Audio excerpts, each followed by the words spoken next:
Welcome. Welcome, welcome. We're going to be getting started here.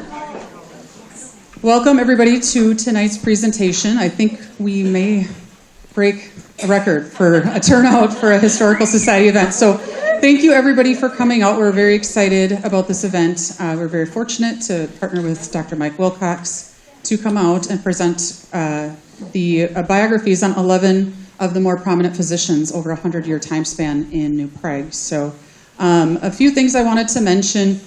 This event has a lot of moving parts, and we put a lot of work into it. A couple people I wanted to acknowledge, obviously, Dr. Mike Wilcox here. He's the brainchild behind all of this. He put all of this together, so we're very fortunate to have him here. Thank you. Also, a quick thank you to Tim Heinen over here. He is our videographer. If you have family and friends that are unable to be here today, Tim is video recording the event, and he will have it on our New Prague Area Historical Society YouTube page in the near future. We usually post to our social media when that's available. I'd also like to recognize Kelsey Wynett in the back there. So the presentation tonight, Kelsey worked very closely with Dr. Wilcox to put all the information together in a beautiful and cohesive manner. So thank you for that. And also, the mission statement of the New Prague Area Historical Society is the collection, preservation, and dissemination of the unique history of New Prague and our surrounding communities. If you enjoy what we're doing here tonight, if you've been to other events, we'd love to have you visit our website and consider becoming a patron. There is business cards on your tables. You're welcome to take one. There's additional up there at our welcome table. Also, our website, npareahistory.com, and you can go to the support page and you can become a patron there. So without further ado, I'd like to welcome Dr. Mike Wilcox up to begin his presentation. Thank you. Well, thanks, Kirsten. Really great to have you all here tonight. I really do appreciate the fact that you are here with us tonight to review what I feel to be a very unique and remarkable history in medical care being provided in this community over the last 100 years. You know, as I embarked on this presentation, and Tom Vanasek was nice enough to ask me to consider doing this, you know, I looked upon the fact that we are so fortunate in this community right now to have a very robust medical type of operation going on within the New Prague area at this time. And as I reflect on that, I'm especially impressed with the fact that we have right now 3 excellent primary care clinics in this community. We have a very robust hospital in this community. We have a number of other clinics that are available for mental health related issues and problems related to chemical dependency. We're very fortunate to have that in this community at this time. We also have a very fine skilled care nursing facility in this community who helps us care for our elderly in need. We have a number of assisted living units around us and in this community who are helping us with these medical needs as well.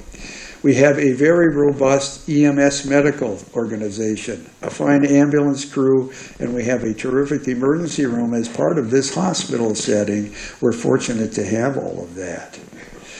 Now, as we look upon this, and I started to work on this project, it came to my mind, okay, why do we have this? Why are we so fortunate in this community right now to have that very vigorous medical opportunity for the folks within this community? Why do you think we're so fortunate to have that? We're all sick. Well, here's the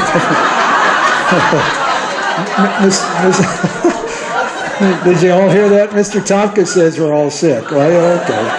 I guess I can understand that. You know, here's that's a very good comment, Thomas, and I can't argue that. Here's my thinking. First of all, we got a great community, you know, and I think those of us who have come to work here in the medical arena appreciate that.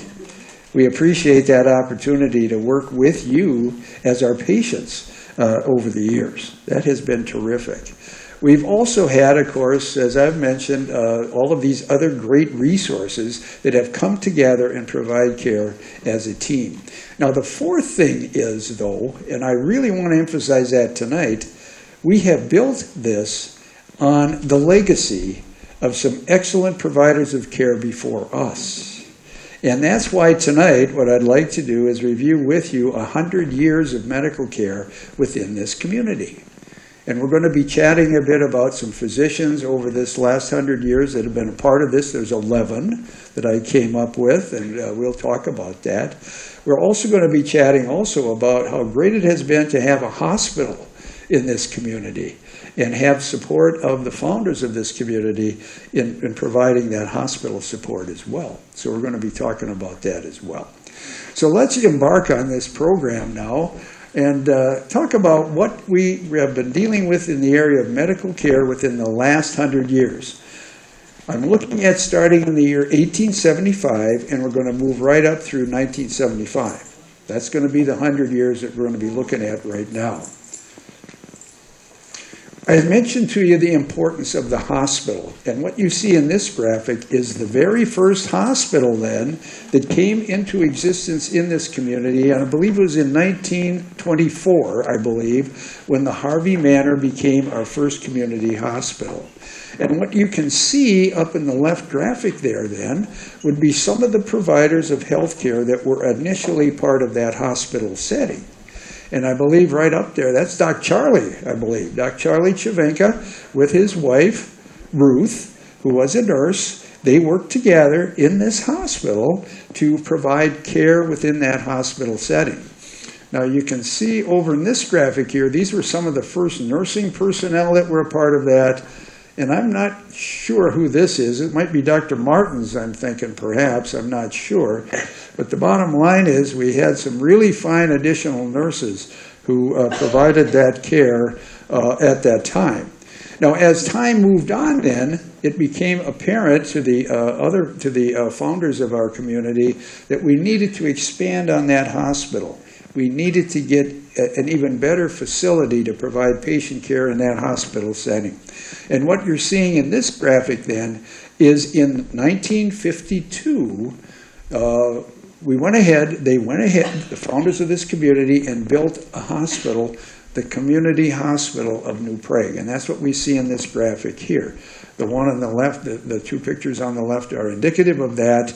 And you can see then that shortly after that, this was taken over by the nuns. The Benedictine order took this over. And what you see in the graphic up top here is Sister Jean Juneman, who later on, when we did some remodeling, because she was the CEO, she actually, with the board at that time, went ahead and broke ground for expanding that new hospital setting. And it's continued to prosper since that time. And of course, at the present time, Mayo kind of watches over that.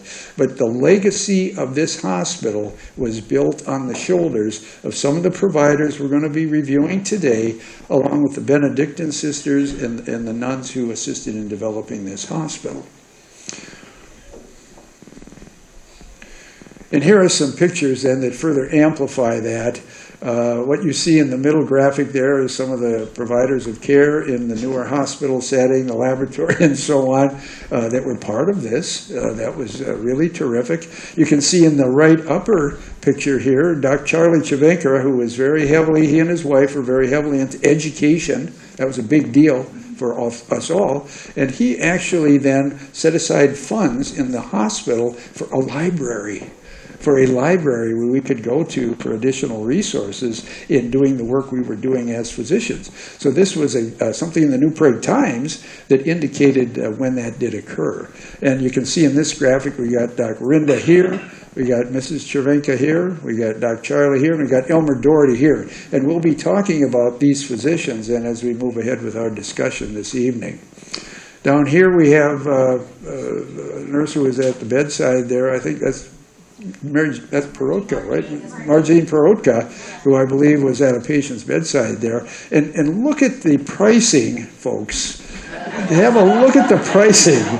Have a look at that. That's what it cost in the old hospital to have anesthetics, to have a baby, to have nursing care. I mean, look at that pricing there. And what are we paying these days? You know what I'm saying? It's a unique type of thing. The question was, what year were these prices? I can't give you that. Dennis, do you have any thought about when this pricing was available here or not? I think those prices are from the old community hospital, because it says New Prague Community Hospital. Okay, so that was the Harvey Manor Hospital, probably? Harvey Manor Hospital. So, all right. So it was never quite that low as the newer facility. Okay, so that was the old Harvey Manor Hospital. But here's the thing, I mean, those were very cheap prices at the time, and look how they've escalated now, for heaven's sake.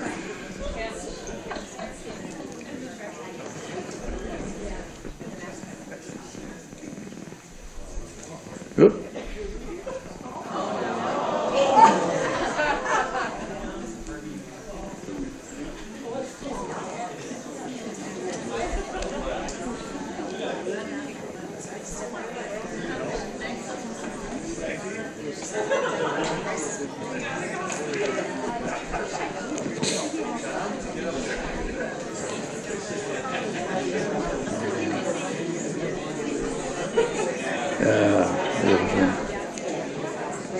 It's good to have a techie expert right here with you, I'll tell you that.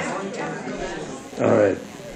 Well, here's the deal. I want to backtrack a little bit. Okay, so we've talked a bit about the hospital, and we'll continue to sprinkle in some thoughts about the hospital and staff. We got some great hospital staff members here later on can interact with us. But, you know, now I'd like to move ahead and chat about those 11 physicians who in the last 100 years provided care for our community from 1875 to 1975. And you can see these are pictures of those 11 highlighted physicians.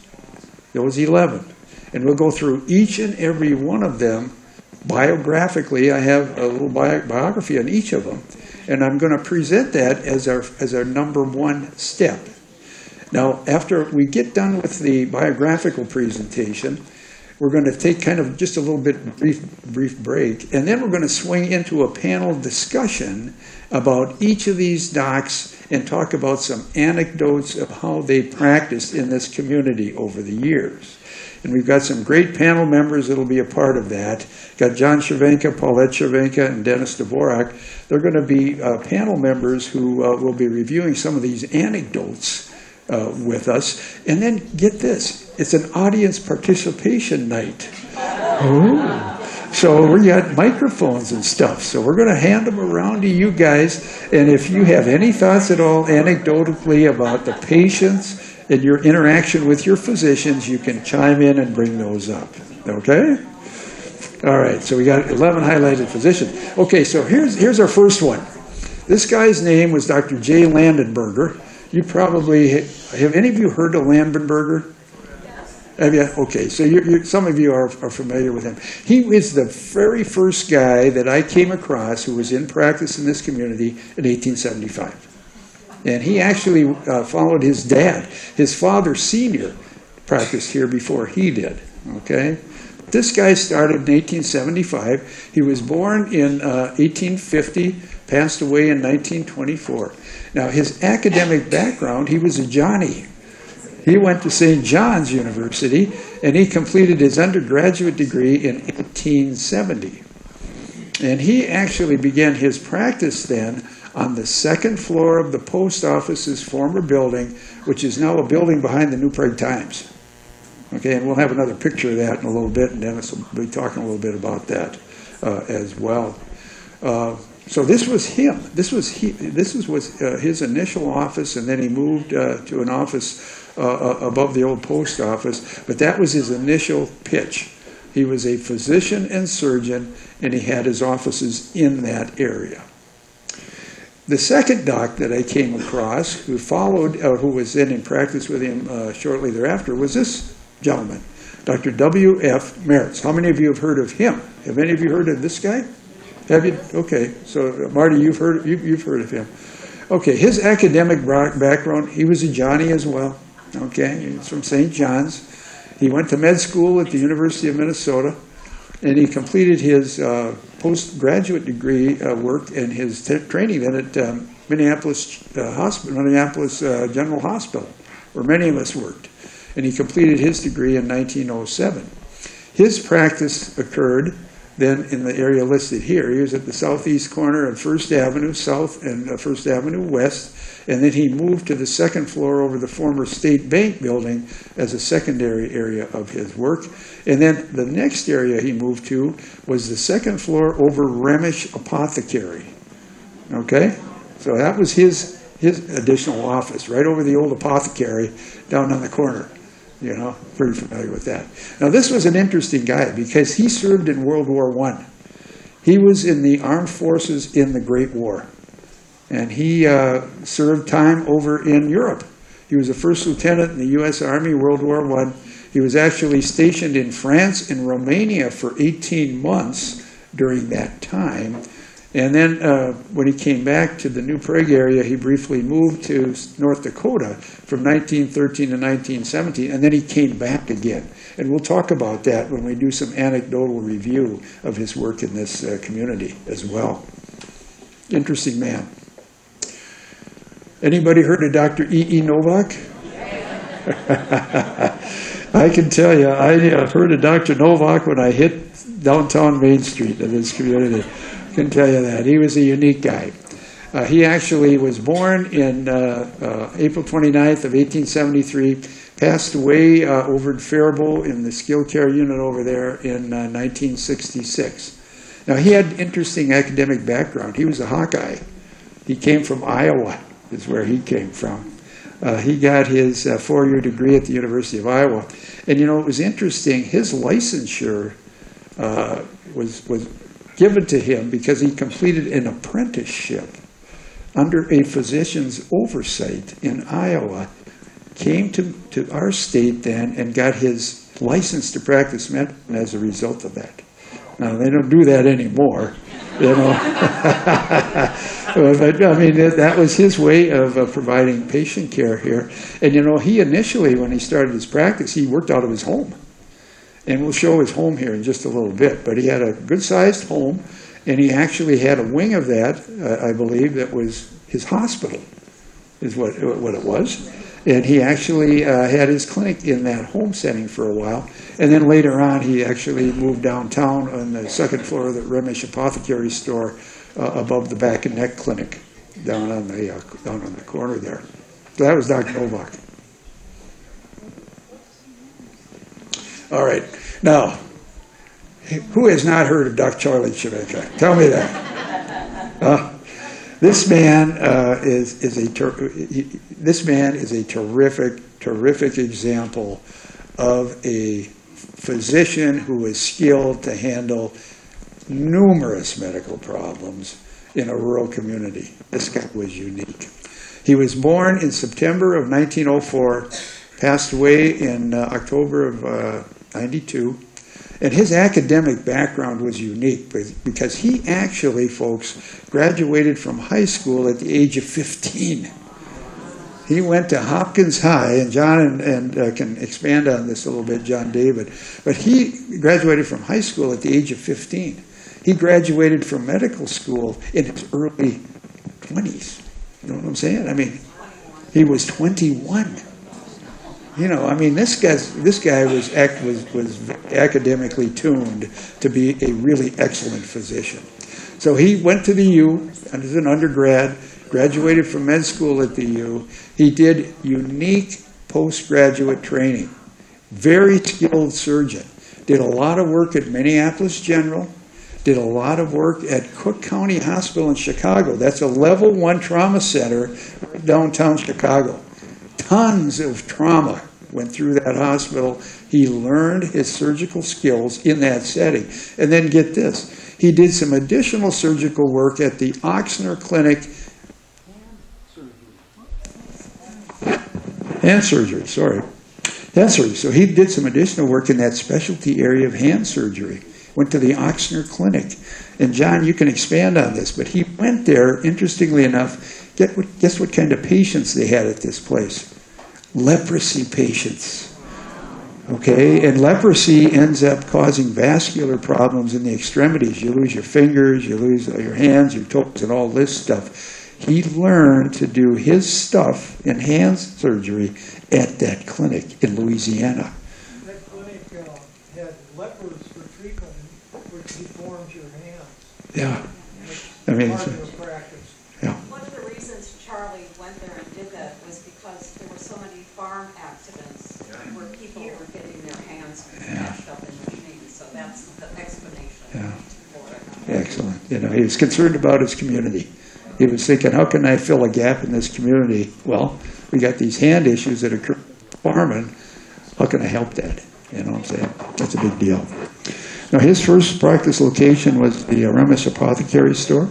And then, of course, he moved into the New Prague Clinic just down the way here as well. And you can see now, you look at, as a young man, I mean, he was pretty studious. He was there booking it right there. You can see that. And, of course, at Minneapolis General Hospital, this was him. You know, he was in a pretty unique group of folks. A couple of ladies were in his intern group, but there he was right smack in the middle of the group. That was Doc Charlie. Okay, who's Doc Elmer Doherty? No? Okay, Doc Doherty was a hometown kid. He grew up in this community. And his birth date was 1920, September of 1920, passed away in 2006. He academically also was very sound. Graduated from high school here in New Prague. Now, he wasn't a Johnny, though. He was a Tommy. So he went to St. Thomas. But he then went ahead, went to med school at Marquette. It's a very prestigious med school as well. And he did really extensive postgraduate training also at Milwaukee County Hospital. That's a level 1 trauma center in Milwaukee. You know, he learned a lot of stuff there, emergent care of patients. Did some work at St. Joe's Hospital in St. Paul. And then, of course, it was World War II time and also the Korean War later. So he spent time in the Navy. He was a physician, did time in the military as well. He served from 44 to 45 or 46, and then he ended up going back in during the Korean conflict from 51 to 53. So, you know, he learned a lot of really significant trauma management and primary care as a military provider. His practice location initially, again, was in the building where Domino's Pizza is now, right above. There's the old Remus Drug, you may recall. Remus Drug was there. And then he moved to the New Prague Clinic in partnership with Dr. Charlie. Worked together with him. But Dr. Elizabeth Reichel. Who remembers Dr. Elizabeth Reichel? Raise your hand. Okay. She was a unique lady because she was actually the very first female physician in New Prague. Okay? She was the wife of Dr. Staler in Jordan. Okay? They were a husband and wife team.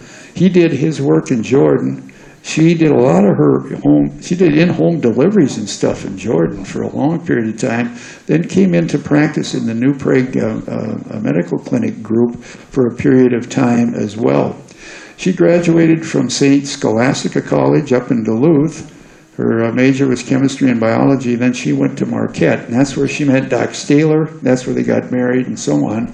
Staler did his work in Jordan. She came down to New Prague, did a lot of OBGYN work, as I understand it, in the New Prague community for a period of time. And as I've suggested, she was the first female medical doctor in New Prague. So she was quite a unique lady. And we'll talk more anecdotally about her uniqueness when we move into the second part of our presentation. Who knows Doc Roger Rinda? How many of you have known Doc Roger?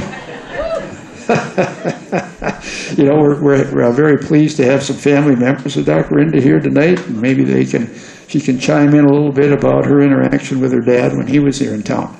He's a local guy again. He was born in this community. Born on September 12th of 21, passed away October 4th, 2014. He was a Tommy as well, so he wasn't a Johnny, he was a Tommy. He went to Marquette also, where Staler and his wife went, and then he also went to Loyola Stitch School of Medicine as part of training as well. His practice location was the second floor over Domino's Pizza, the old Remish drug, and then he made his own clinic, and it's now a house over by the park. But that was his clinic. This was his clinic then that he moved to on 201 3rd Street Southeast later on. So that's where he hung out and did his work. Who's this guy? Okay. This guy's sitting right up here. He's going to be one of our panelists. But this is Dr. John, of course, the son of Doc Charlie. He was born in 39, and he's still with us, fortunately, for tonight. Good to have him. Now, you know, John, unique doc in many ways. But what I found really interesting when I did my follow-up on him, he was initially not interested in medicine much. He was a techie. He was an engineer. He had an engineer mindset. So he actually went to MIT, a very prestigious engineering school, and he became an electrical engineer as the first part of his career. All right? And he later went on to the U of M. He did his postgrad work at Bethesda. But when we talk about some anecdotal stuff for John, I find it very interesting, some of the stuff he did during the Vietnam War time that developed some radar and so on that was very useful during that military time in saving our country from some of the stuff that was going on in Southeast Asia. But John can talk about that a little bit later on. But he, of course, went into work then with his dad and with Doc Doherty. And the clinic then came into existence on the corner right down here. This is the old New Prague Clinic building. Anybody remember Dr. John Berg? Who remembers Bergie? Huh? All right. This is Dr. Berg. He was born in 42. His academic background, he went to the U. His undergraduate focus was geography. Okay, so he goes into medicine eventually, but he's into geography. And interestingly enough, he was presented an opportunity to get his PhD in climatology if he would join the services and do his thing as a PhD. We'll talk about anecdotally. He elected not to do that. He wanted to be a doc. So he ended up then going to the U. He ended up going to med school there, did his postgrad work at St. John's over in St. Paul, did some work at the VA and in the Children's Hospital in St. Paul as well. And of course, he was the founder of Parkview Medical Clinic. Now this is Parkview Medical Center. This is the new one. It's down the block. I'll show you the original Parkview building in just a little bit. But he was the founder of the Parkview Medical Group. He was the founding father of that. Anybody remember Birkeland? Carl Birkeland, Berkey. Huh? Do we have any of Doc Birkeland's family here? Just wondering. Oh, sorry about that. Okay. Well, here's the deal. Doc Birkeland was born in 42, passed away, unfortunately, in 2023. Very academically sound physician as well. He ended up going to Wisconsin as an undergraduate, and then he moseyed off to California and got his master's degree. I had thought it was microbiology, but it was invertebrate biology is what he got his master's degree in. Okay? But then he thought, no, I think I'll be a doc. So he ends up going to the University of Iowa Medical School, and he got his training there. And then he became a family medicine physician after training at the old Ramsey Hospital, which is now Regions at St. Paul. And he joined Parkview in 1973. He came here in 1973, and that was our old clinic building right here. That was the old Parkview Clinic that was right across the street from the park. Anybody know this guy? All right. Don't lay it on me now. Give me a break. Okay, I was born in 46, as you can see. Born in a little community of North Branch, which is 50 miles north of Minneapolis, St. Paul. My academic background, I went to the U. Went to the University of Minnesota as an undergrad. Always had my eyes on being a doc. So I got into the College of Biological Sciences, got my undergraduate degree in zoology, double minor in psych and chemistry. That was my background. And I thought, geez, I think I'd like to be a doc. So I went to the U of M Medical School after that, graduated from there in graduated from there 72, sorry, and got my postgraduate training at Hennepin County Medical Center, which was the old Minneapolis General. So I got some very good training there. Did some work at North Memorial, which is a level 1 trauma center as well. Got an opportunity to do that. And then I picked up a Bush Medical Fellowship in the mid-'80s in critical and emergency care medicine and expanded on that. And my practice location then for almost 20 years was Parkview.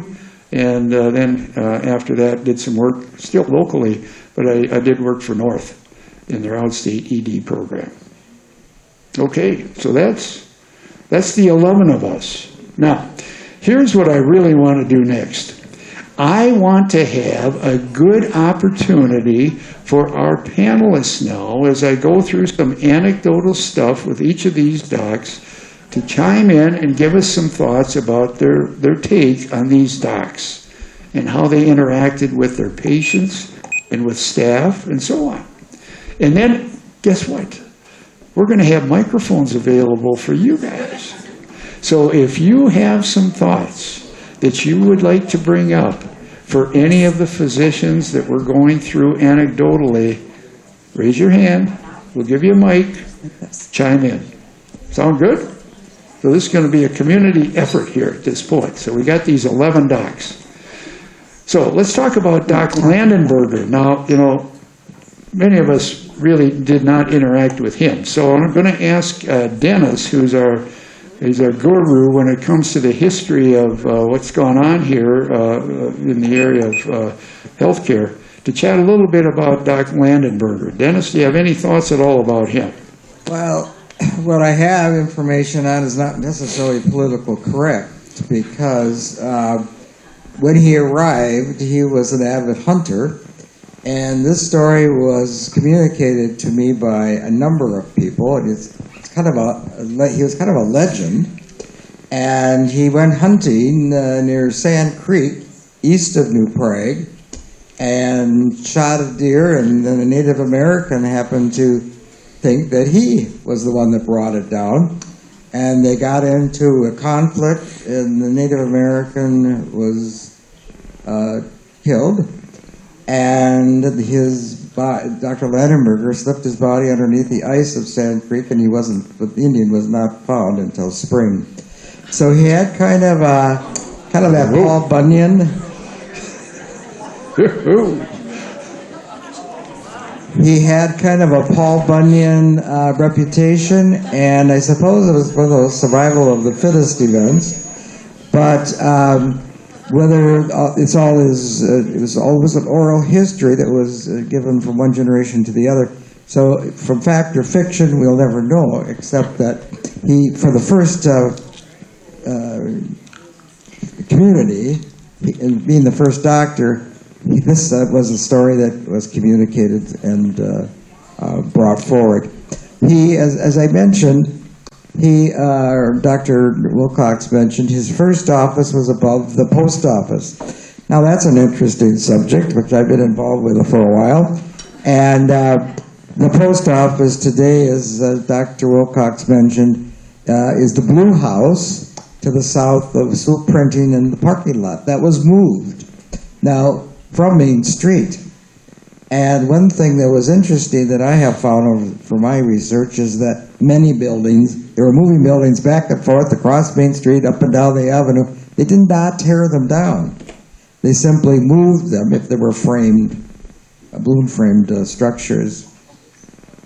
So that is the information that I have about him.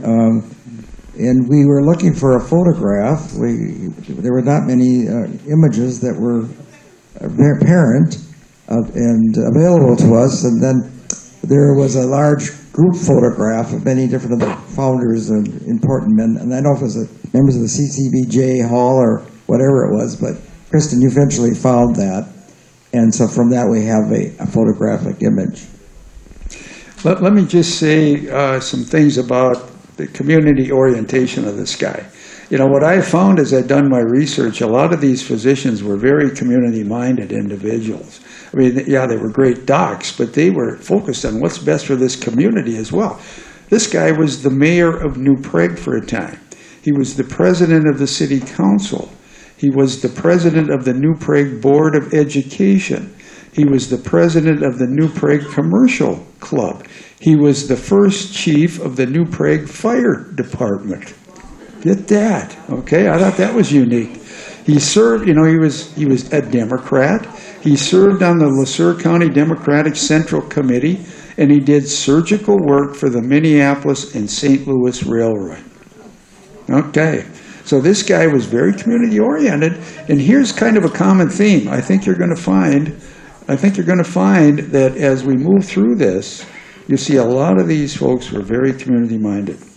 John, you got something to add? I was just going to say, when Paulette and I first built our house where it is now in the woodland that we bought from Tom Topka, an old farmer came up and told me, John, you know that Dr. Landenberger shot a deer on your property by Sand Creek? and after the incident, as Dennis described it, there were Indians came into New Prague and inquired, has anybody seen Chief so-and-so? But it was, of course, kept a secret. But they both apparently shot a deer, and they had what you call a Mexican standoff, where they're both aiming guns at each other, and apparently Landenberger shot first, and so the Indian unfortunately died. Jeez. That's great human interest. Excuse me. When he passed away, in his funeral at that time, it was the largest attended funeral that New Prague has ever witnessed. And that's a nice testament to his reputation. And anyway, history is history, right? Right. Excellent. Well, thank you, panelists. Anything else from the audience about this guy? What do you think? I mean, we got an open mic for you if you got any thoughts. If anybody does have anything to add during this part, you're welcome to just raise your hands, and there'll be two of us that can come around, and we'll bring you a microphone so you can share what you'd like. There's a lady up to your right there with blonde hair, and they have more of a story around maybe some drums that were being beaten in the woods. Oh, I don't know. I think she'll know what I'm talking about. No, okay. She's saying no. She doesn't know what you're talking about. So she's saying no. Oh. Yeah, there's lots of haunted stories. That's my sister's story. But, yeah, we've always felt the woods was haunted. And Which are you referring to Landenberger's woods? yes, Landenberger. where that story took place. Okay. And my sister would hear, like, native drums and stuff like that. That's her story. But we had some, yeah, cool stories. All right, great. All right, excellent. Okay. The tribe that was here at that time, do you know? It had to be a Sioux. It must have been a Sioux tribe. A Sioux tribe? It would be a Sioux tribe. Yes, it would have been somebody who was a Minnewacan Dakota Yeah. person. The scales mentioning would have been a Metawakan Dakota. It's a new story to me, I didn't know that, but I studied American Indian Studies at the university, and the people around here were part of the Metawakan band of Dakota. You want to tell us who you are? My name is Ann Rinda. Dr. Rinda was my father. So. Okay, excellent. Thank you. All right, so that was Dr. Landenberger. That brings us then to Dr. W.F. Meritz. Now, Meritz was here up through the end of World War II, and then he left. He ended up going to St. Paul is where he ended up. And, you know, as part of our work, I had a nice opportunity with Dennis to interview Jenny Mahold. You know Jenny Mahold. This guy actually removed her tonsils in his office. She remembered that. She remembered that. But he was another really strong community guy. He was the mayor of New Prague in 1920. He was the first commander of the Charles Borak post here in town. You know what I'm saying? I mean, so he was a World War I vet, and he was the first commander of that post. He was the Legion commander for the 3rd District in 1929, and again, very community-oriented. Member of the community club, Catholic workman, Knights of Columbus. You know, he was another moving force in this community. Panelists, any thought about this guy?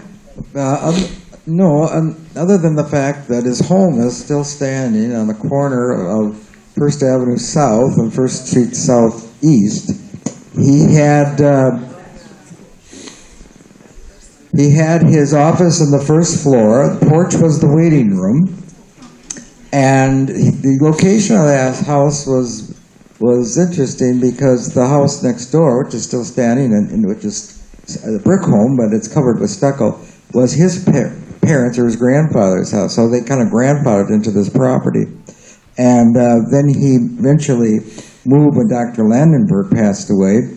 He moved into the second floor of the State Bank on Main Street. Thank you.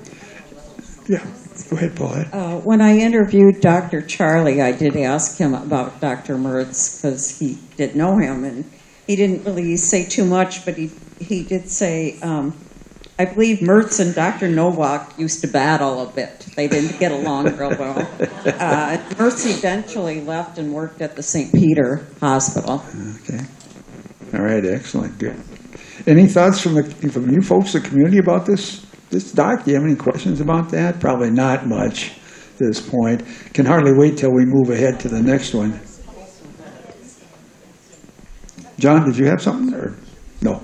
The important thing to remember about Dr. Mertz, he was part of a very important mercantile family.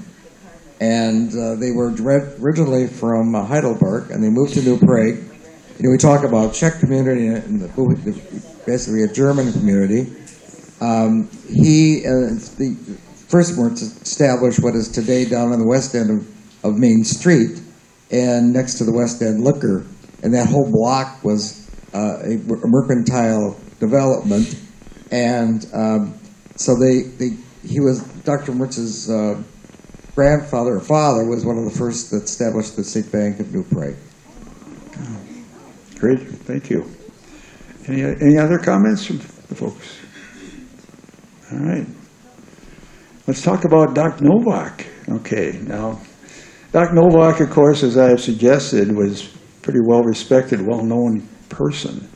And as I mentioned, when I first came to town in '73, I kind of heard about him early on in my career path. He was actually an active member of the New Quebec community for quite a number of years, and he did a lot of interesting research also overseas periodically. He'd go to Europe and do some work over there to expand his care within this community. He was also very community-minded, very unique guy. New Prague Community Hospital Chief of Staff, certainly was that. They had a hospital in Jordan at the time, Valley View. He was Chief of Staff there for a period of time. He was the founder of the First National Bank. He was on the State Bank of New Prague as a president. He was an interesting farmer breeder of red pole cattle. And if you look down below here, that's one of his cattle. That's one of his cows. He was the mayor of New Prague, Board of Education, president a number of years. He was actually elected as a regent to the U of M, University of Minnesota. He was a regent with that U of M, and his interest was not only medicine, but agriculture.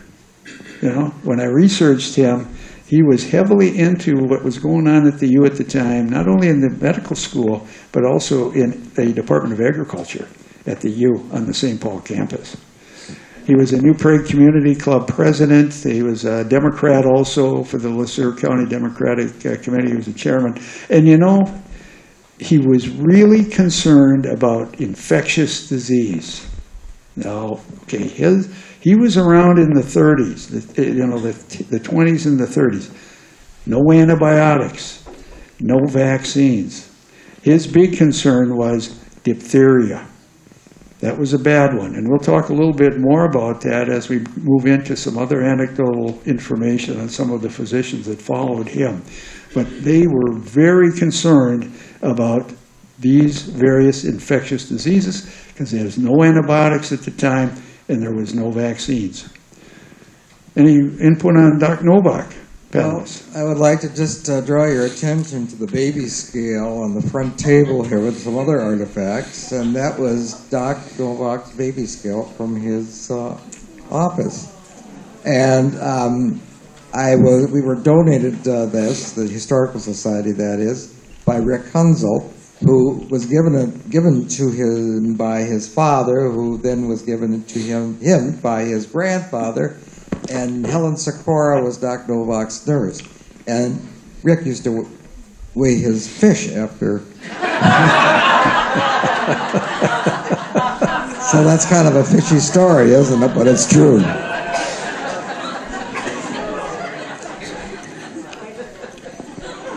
And again, Dr. Novak's office was established above the Remish drugstore in the Lacarna building. Lacarna means apothecary in Bohemian. And the Remishes were not, by the way, they were not druggists. J.J. Remish did not have a pharmaceutical background. He hired pharmacists. And so to clarify that, it was a State Historical Society gathering last night, and a woman poked me in the arm, and she heard that I was from New Prague and asked if I knew the Remishes, and she often, and if I knew that one of the Remishes was involved as a pharmacist on University Avenue in St. Paul. Paulette, do you have some things? Yeah, well, I have lots of different quotes about Dr. Novak, but I'll just pick out a couple here. One thing I did find out when I interviewed Dr. Charlie, that I would have never guessed this, but he said Dr. Novak, I was asking him about transporting patients. And he said Dr. Novak would sometimes send patients up to the cities on the train.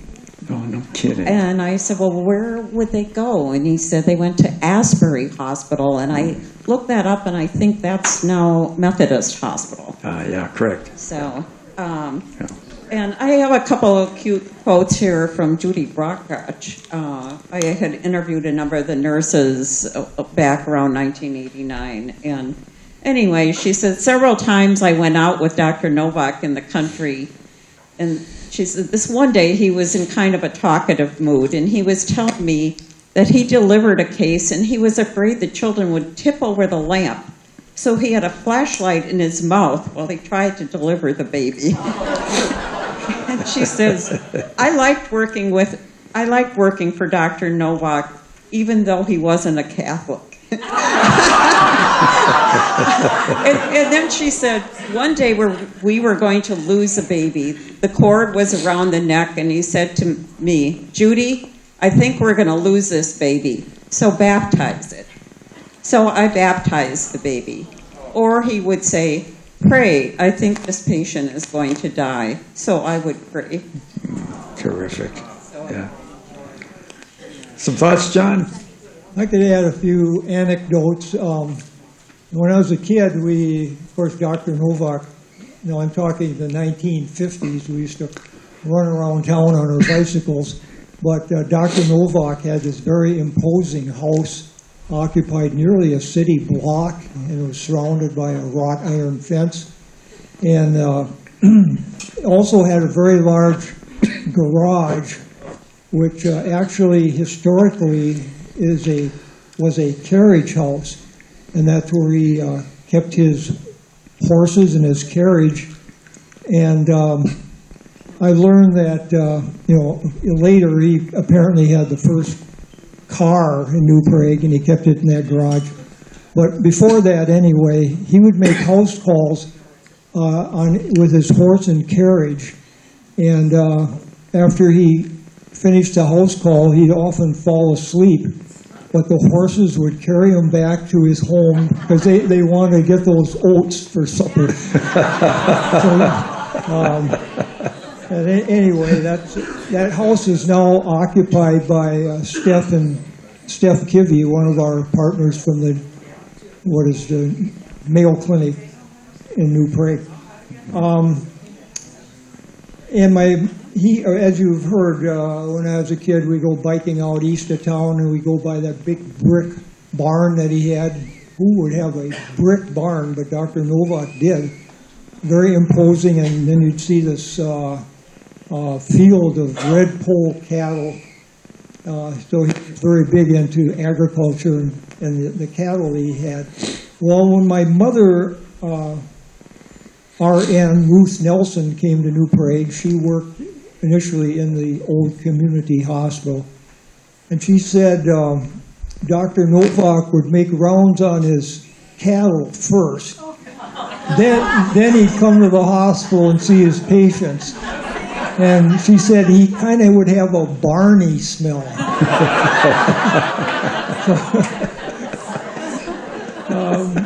Anyway, my dad, of course, joined him when he first came to town, and they do surgery together. And one little tidbit, when they needed a drain after an appendectomy that was ruptured appendix with a lot of infection in the wound, he cut the glove off his finger and turned it into a surgical tube, and they'd sew it into the wound so the infection could drain out through that glove finger. They don't do that today.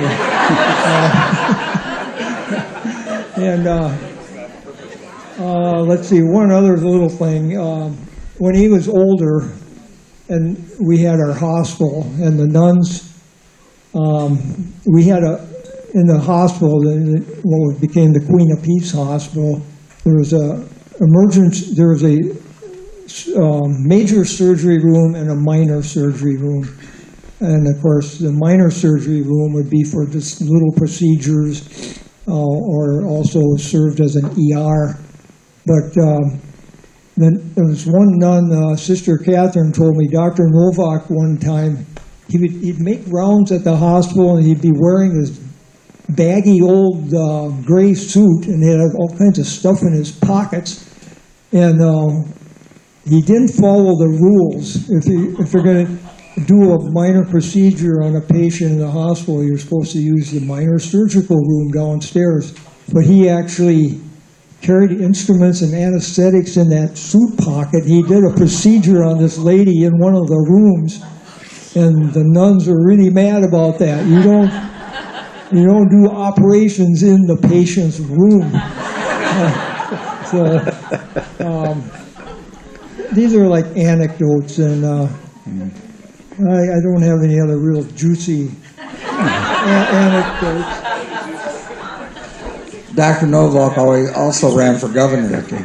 He did not win, but he at least put his name on the ballot, and for that he gave New Prague some notoriety and significance in the political world. Yeah. Looks like Annie had something to bring up over there, too. So I'm Ann Rinda. My dad was Dr. Rinda. And one of my dad's nurses was Helen Sikora, who would tell a story about when she was a girl. She was walking home from school one day past Dr. Novak's house, and he called out to her and he said, "Starting tomorrow, you come and you're working for me." And she didn't really have a choice, so she had to do that. But then she would tell a story about one time the two of them were out at some farm delivering a baby, and the baby's head came out deformed because of the narrow birth canal, and so he just packed it like a snowball and reshaped it like it was round, to make it round, and that the person was just fine, grew up with no problems at all. But what else could you do, I guess? Magic fingers. Yeah, magic fingers. Oh, that's a great story. Paulette, yeah? Okay, I have a quote here from Pat Klaczynski. Many of you probably know her. Anyway, she said Dr. Novak used to stay overnight with his patients that he had done surgery on. I can remember many nights that he stayed and sat in the room with the patients when they had surgery. He was quite the gentleman, quite the man. And one of my first Sunday afternoons when I worked there, we had a patient that we had given medication to, and there were 2 different strengths that were ordered for him, and I gave it, and he went crazy. He was way off his rocker. So I called Dr. Novak and I said, what am I going to do? And he said, Miss Ryan, one of the things you're going to have to learn is barbiturates that usually quiet most people make bohemians a little daffy.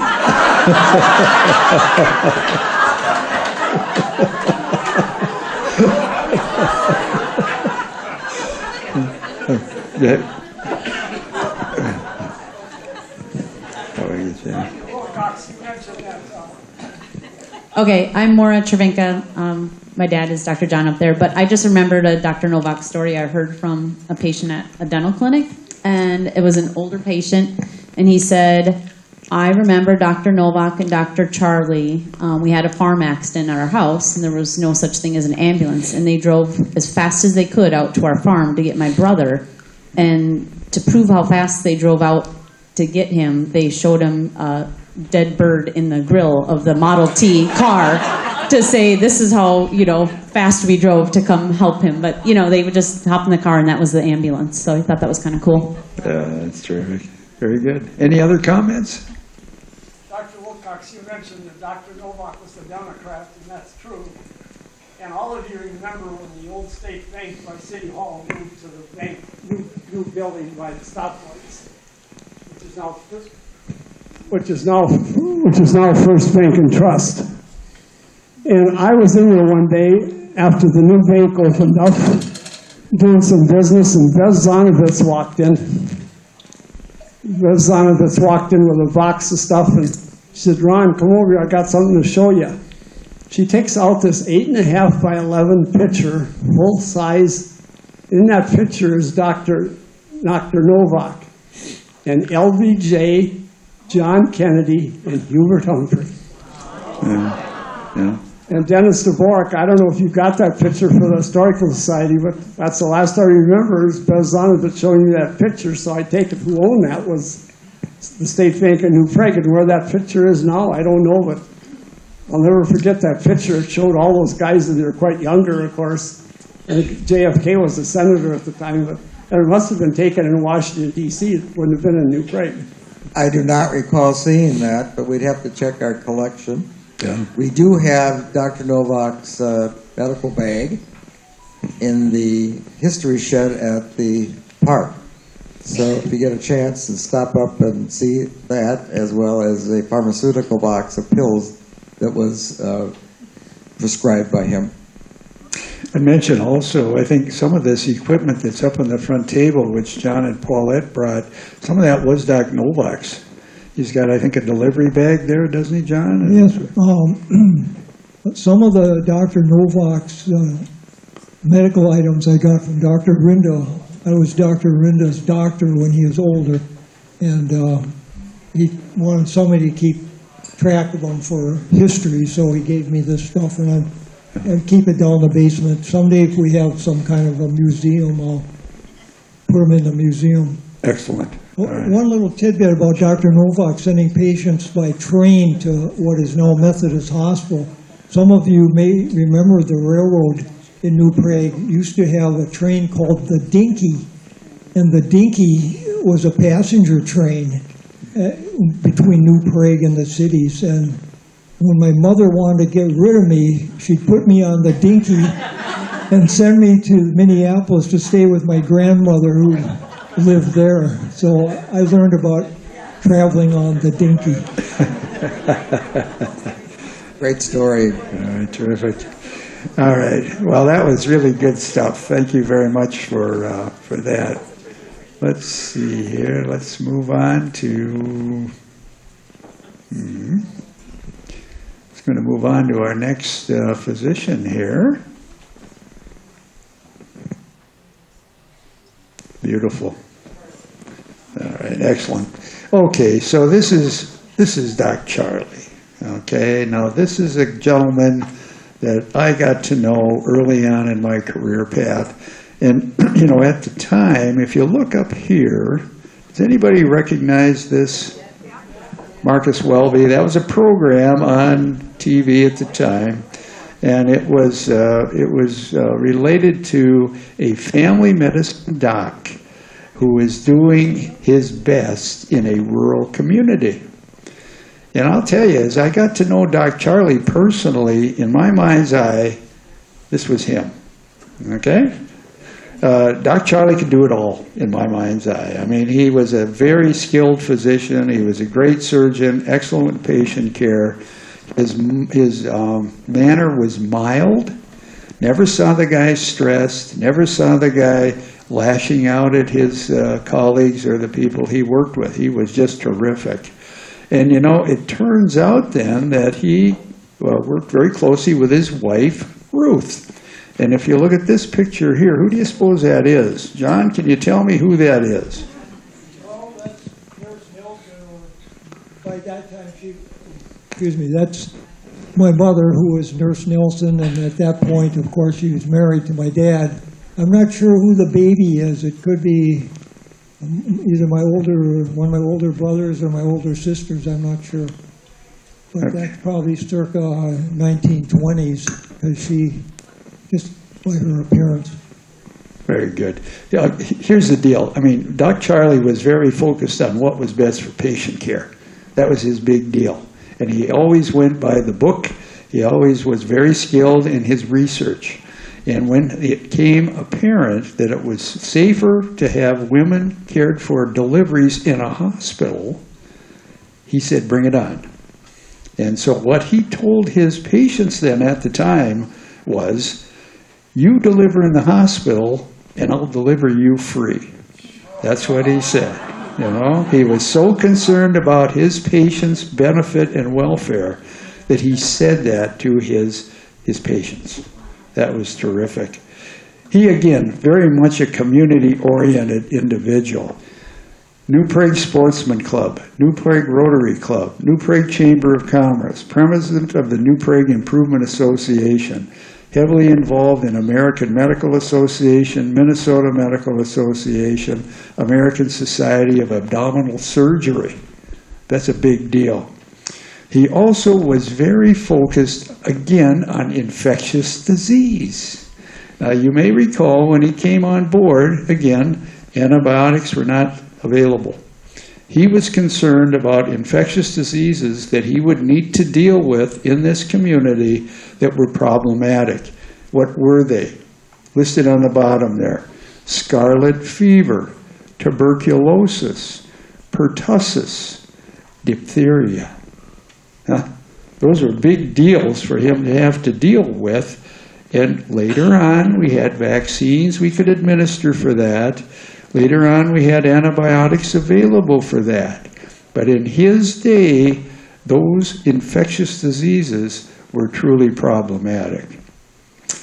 Panelists, you want to talk a little bit about Dr. Charlie? I think you covered it. My wife Linda was part of the bicentennial initiative to do oral interviews and did interview Ruth. And she commented on the traveling with him to the farm homes to deliver babies and to attend to the patients. And you're right. He did offer free deliveries if he came to New Prague. You can imagine what a convenience that was for him. I do not know if it was for the women, but I think maybe in some cases when deliveries were difficult, it was a plus. And we owe him a lot of gratitude for establishing quality of medical care in our community as well as our other medical doctors. You reminded me of a story I remember Ruth telling, because Ruth sometimes went out in the country with Charlie when he did some of those deliveries.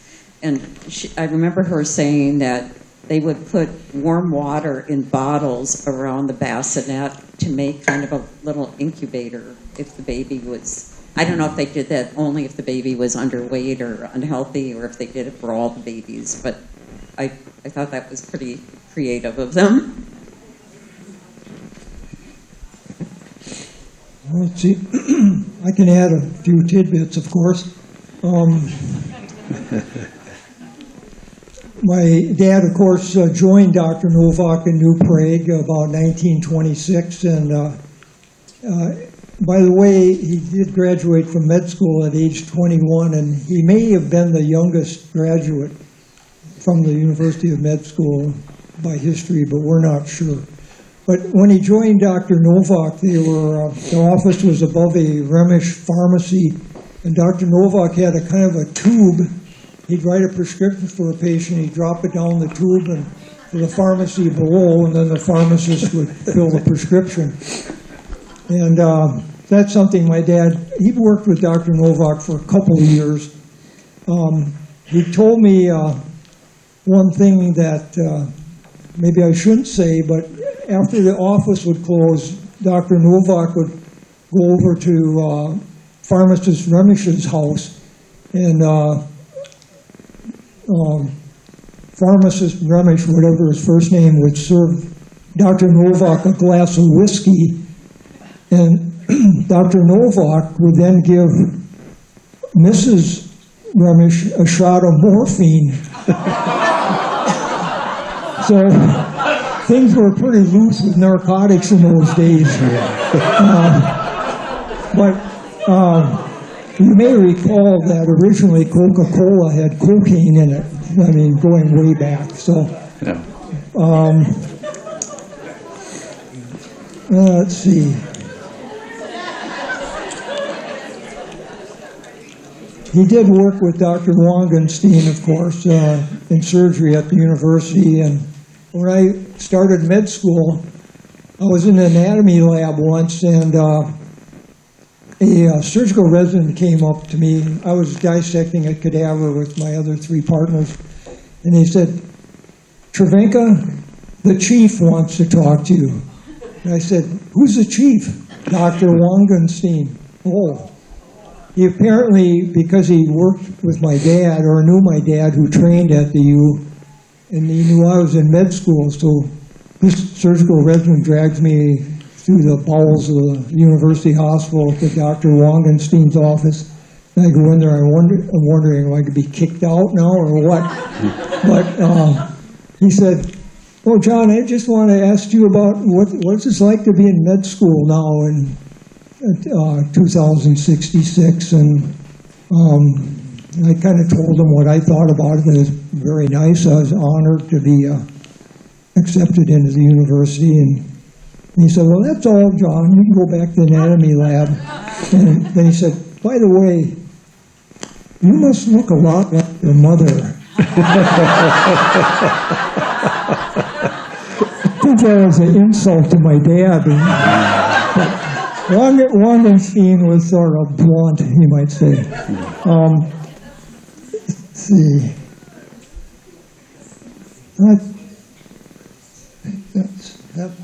Those are only.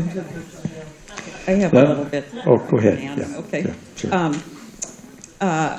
This is from Helen Kujelka. She says, "I remember Charlie taking care of the neighbor boy. The kids in the neighborhood were sliding and it was icy. One kid went down, he slid off the saucer. I think he was like 4 years old. And there was a stick stuck in the snow and it punctured him. They came carrying this little 4-year-old into the emergency room, and that stick was sticking out of him. When I saw those blue eyes blink, I knew he was alive. Charlie did surgery and took the stick out and sewed up the holes, and he had just missed any vital organs. I remember Charlie at that one. That was real scary. Everybody was shaking, but the kid did beautifully." Wow, that's terrific. That's terrific. Let me see, one of the other folks that I had asked to be on the panel was Sister Jean Juneman, who unfortunately couldn't make it tonight. She lives in St. Cloud, and she couldn't make it. But she did send me some thoughts about Doc Charlie, and I'd kind of like to read those at this point. Doc Charlie Cervenka. Only God would know how many babies he delivered and was paid with a carton of cigarettes.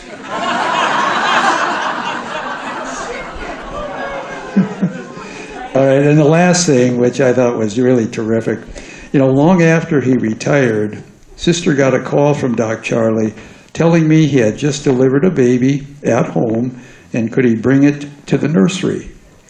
The elevator door opened and he had this precious full-term newborn baby boy wrapped in a tired old towel. He handed me the infant and said, "Send me the bill." So that was Doc Charlie. He was quite a gentleman. John. Well, I could add one more thing. My dad told me that they had a young gal came in that had she was in labor, and she's an unwed mother, and the baby would not deliver. So this was early in my dad's career, and he hadn't been trained in C-sections enough that he felt comfortable, so he called in a Dr. Bazell, and the two of them delivered this baby for this young unwed mother, and Dr. Bazell then saw, because it was a C-section, she had to stay in the hospital for about 5 days. But finally, after 5 days, time for the young mother to go home with her baby, and she told Dr. Bazell, "I don't want to take this baby home. I'm an unwed mother." And Dr. Bazell and his wife didn't have any children. And she said to Dr. Bazell, "Do you want the baby?" And Dr. Bazell said, "Yeah. We want the baby, yeah." So Dr. Bazell took the baby home, and he comes home to his wife and he says, "We have a baby." Things were pretty loose then. All right. Does anybody in the audience want to chit-chat a little bit about Dr. Charlie? Charlie delivered me at the hospital, and the hospital caught on fire when I was delivered. No kidding. The community. Go ahead. Oh, yeah. Yeah. I'm sorry. Is this on? Yeah. Yeah, it is. Yeah. Anyway, I was delivered at the community hospital where it's still standing today. But my story is that the hospital caught on fire. And we being the youngest at the hospital at the time, we had to abandon the building, and not sure where I went, but I think the Mocs that owned the house a block away took some of the patients in, and my mother and I were one of the evacuees out of the hospital, and I swear I had nothing to do with setting it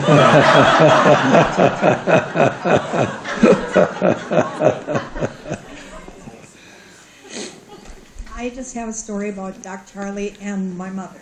If it wouldn't be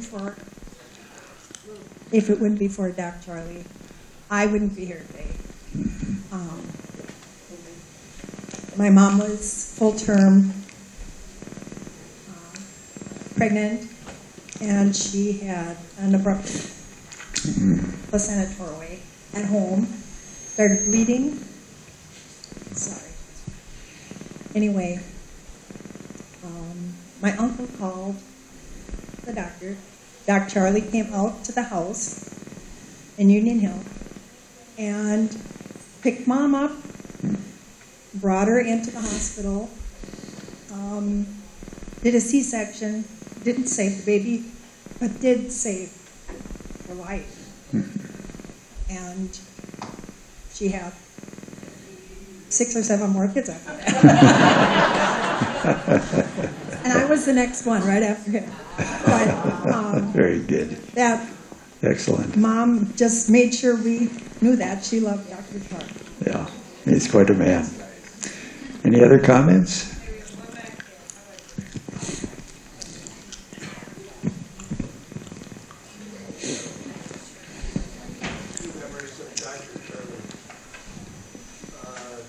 First of all, he had one of the all-time great dry senses of humor, which Dr. John will attest to.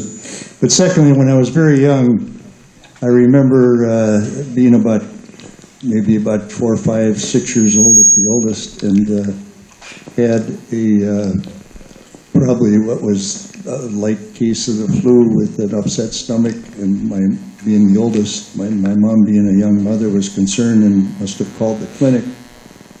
And at supper time, I still remember we had finished supper, so it was at 6:30 at night. Dr. Charlie stopped by the house on his way home to check on me, a house call, which is unbelievable. Secondly, we lived, when I was about 6 years old, in a house about a block south of the old Ballinger Dairy, which was 2 houses west of the Treveka house. And my folks were out, and Barty's always babysitting with us, and my brother Rick and I were wrestling, and I got thrown against a radiator and split my head open and was bleeding like crazy. And Beth picked me up and carried me to Doc Charlie's house, 2 houses away. It was a Saturday night, and your mom answered the door and brought me in, and he had an office just to the right of the front door when you came in, and took me in there, and she went, and they were having a dinner party. And Doc Charlie got up from the dinner table and came back to the office and stitched me up. And I was talking to John earlier, and he said that was not unusual, and maybe you can tell some stories too about people bringing patients to the house to be treated in his little office there. So those are the 2 memories I have. Just a terrific gentleman. So I've got a quick little story here. I know Doc Chervenka and Doc Doherty delivered all my mom's kids, and often they said that I was the best of the 6, but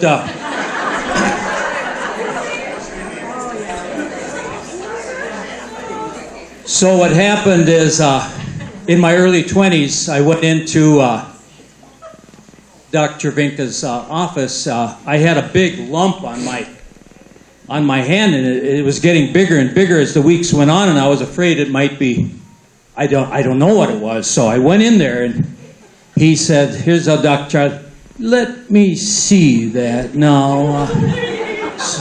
So he started to feel that lump, and I'm thinking the worst of the worst. And he said, "One moment, Larry, you just sit right there and put your hand on my desk."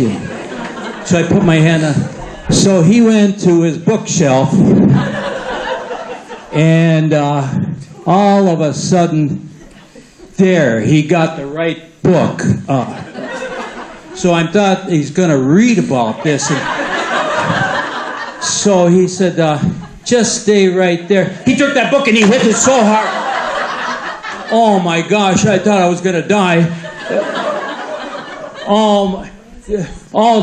My veins were all blue. He just, he wept. That should just about take care of it.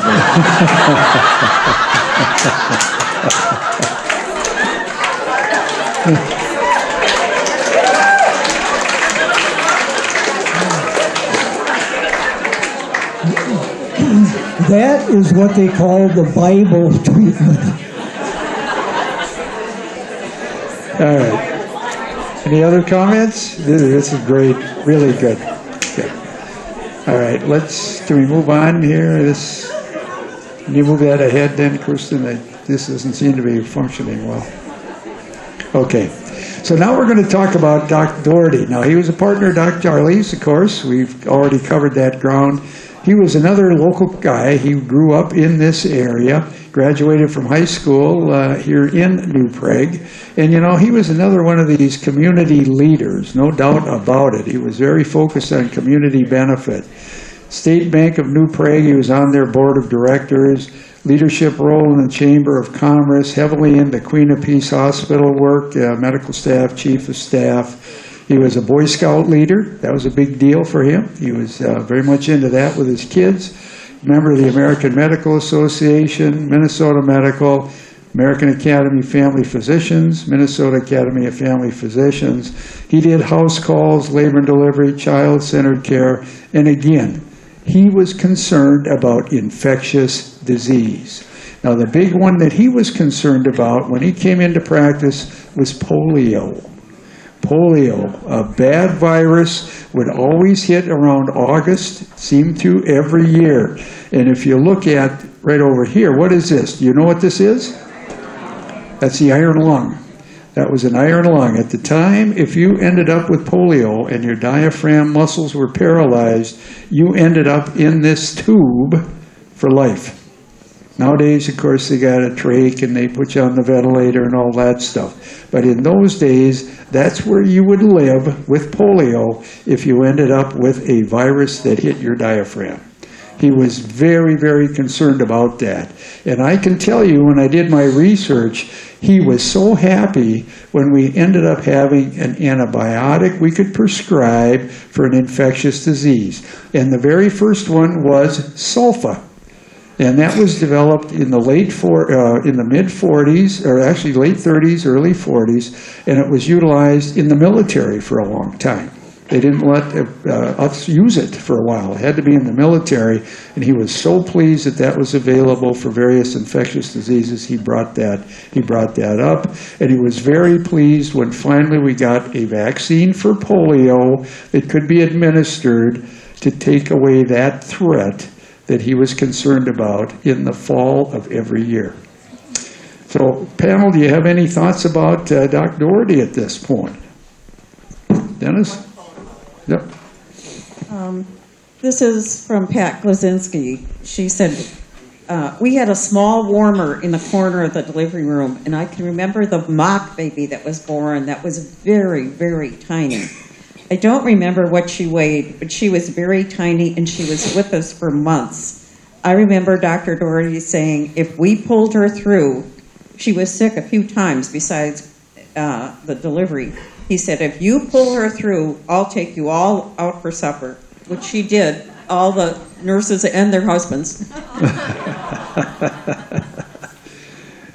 Any other comments from the panel on Doc Doherty? Just briefly, of course, like all young doctors, I was trained to do tonsillectomies. And Dr. Doherty was one that taught me a lot of the tricks of the trade. And when we did tonsillectomies, the patients were under general anesthesia. He said, John, when I was in the Navy, we did tonsillectomies on patients that were wide awake, sitting up in a chair. We would inject a local anesthetic in there, and if you think removing tonsils under general anesthesia is tough, you should see what it's like taking them out on a ship when I was in the Navy, sitting up in a chair. So. Very good. Any thoughts, any comments from the participants here, the folks, special about Dr. Doherty?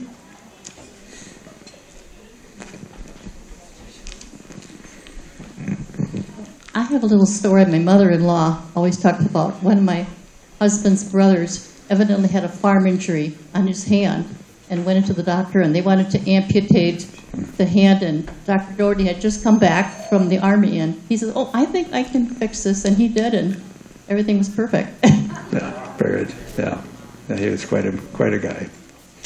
All right. Any other comments? Okay. Why don't we then move on to, I believe Doc Rinda will be the next one up. Sorry, my clicker isn't working here very well, but I think Doc Rinda is, oh, no, it's Dr. Reichel. Okay. How many remember her? Any of you dealt with her? Okay. As I mentioned, she was a unique lady. She was the first female physician in this community. Her husband was a doc in Jordan. They worked together. She did a lot of home deliveries. She was heavily into obstetrics, and she did a lot of home deliveries. I became aware of that. She came into work then with the New Prague group as part of her career path, and she was a force to be reckoned with, as I understand it.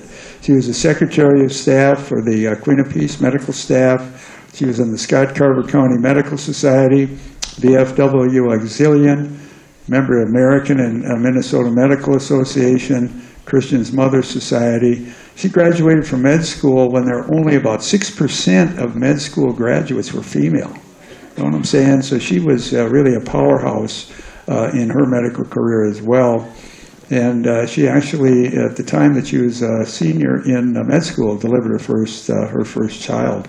They had a great story on her in the Pioneer Press that I reviewed, and they had a great piece. This picture is from the Pioneer Press, actually. That's Doc Staler there, and that's Dr. Reichel, and with the kids, some of her kids. She was a homemaker, mother of 9 kids, heavily into gardening, canning food preparation, made clothes. You know what I'm saying? She was really a homemaker on top of being a terrific physician as well. And I believe she ended up in her career path working over at the St. Peter Mental Institution. I think that's where she ended her career path. Want to move on to the next one then, Kristen?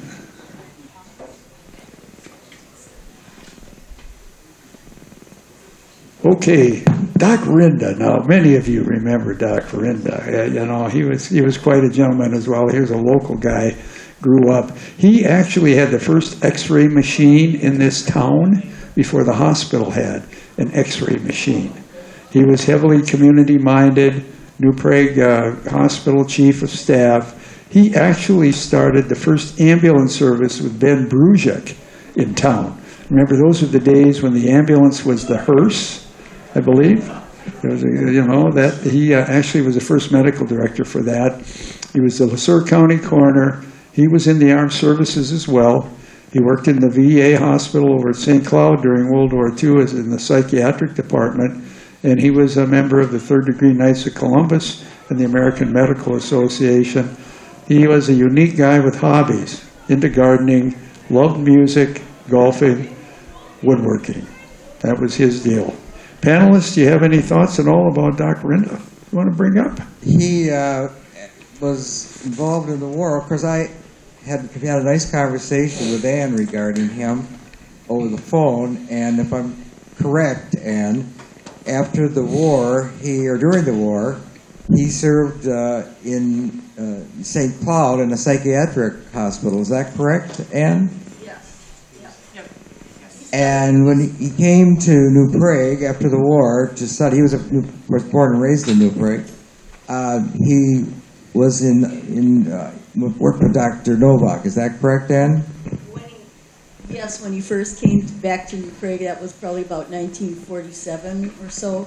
He worked with Dr. Novak at first, and then then had his own practice. But he started out with Dr. Novak. So. And then part of his home, and part of your home, became the doctor's office before he branched out to another location, correct? Yeah, the house that he first built when he came to town was a kind of a small house, and then he ended up adding on to the side of it, he added on a clinic. And so he had his doctor's office was attached to the house, but as our family got bigger, I guess probably that after I was born, I have an older sister, but there were only one bedroom in the house, that little house. So then that became part of our house, and he moved his practice to a building downtown New Prague, and that all the exam rooms and stuff became bedrooms, and my bedroom was the waiting room, and it had a door that went outside. And I used to think all the time of stories that kids would tell in high school about stuff they would get into and sneaking out of the house. I could have gotten out of that house anytime I wanted and never, ever did it. I just wasn't interested. But, so that was, and then he built the brick clinic, his brick office, later on when I don't know, I was maybe 10 or 11 at the time when he built that office. One of the questions I asked Ann was whether her father bartered, or people bartered for services, which I'm going to touch on a little bit later. But so Ann mentioned that she went with her father to a rural farm home, and what did you receive, Ann? Well, he would take one of us kids along with him on calls out to farms and stuff all the time. But he also, bartered with people, so people would pay with chickens and all sorts of different stuff, and that's how I got a Shetland pony. And what was your pony's name? Pardon? Did you name your pony's name was Queen Anne. I don't know. Thank you, Anne. Why? But and he just a few other things.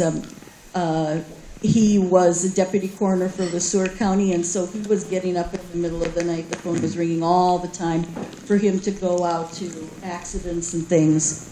And when both of my younger brothers got old enough to drive, he didn't do it to my sister or me, but to my 2 younger brothers. When they were old enough to drive, he took both of them to fatal car accidents where alcohol was involved to say, if you drink and drive, this is what's going to happen.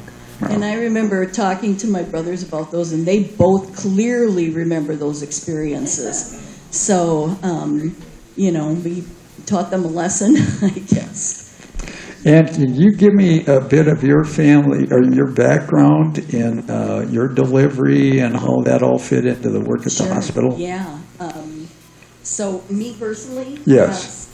My mother, he met in St. Cloud when he was working as in the Army and at the Veterans Hospital in St. Cloud. They got married and moved to New Prague and had my older sister Patricia.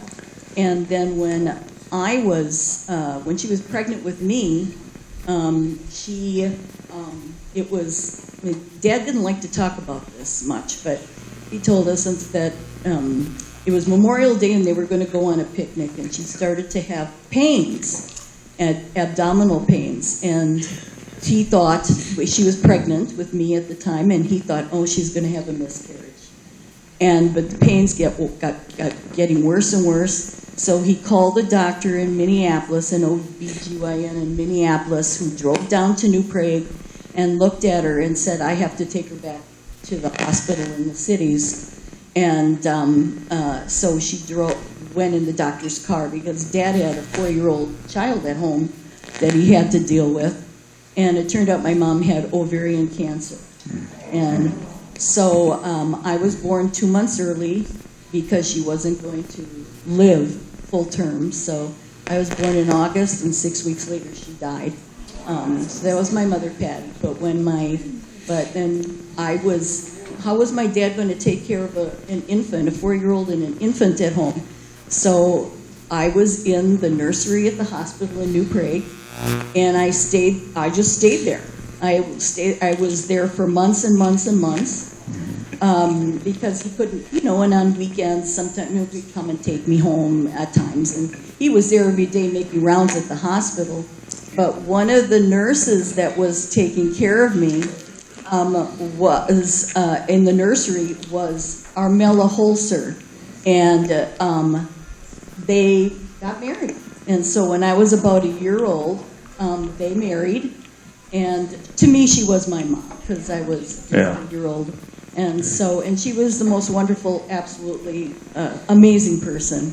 And so I remember when my mom passed away, we said to my dad that my sister and I felt like God sent her to us because she was so fantastic. And he looked at me and he kind of said, well, I had something to do with it too.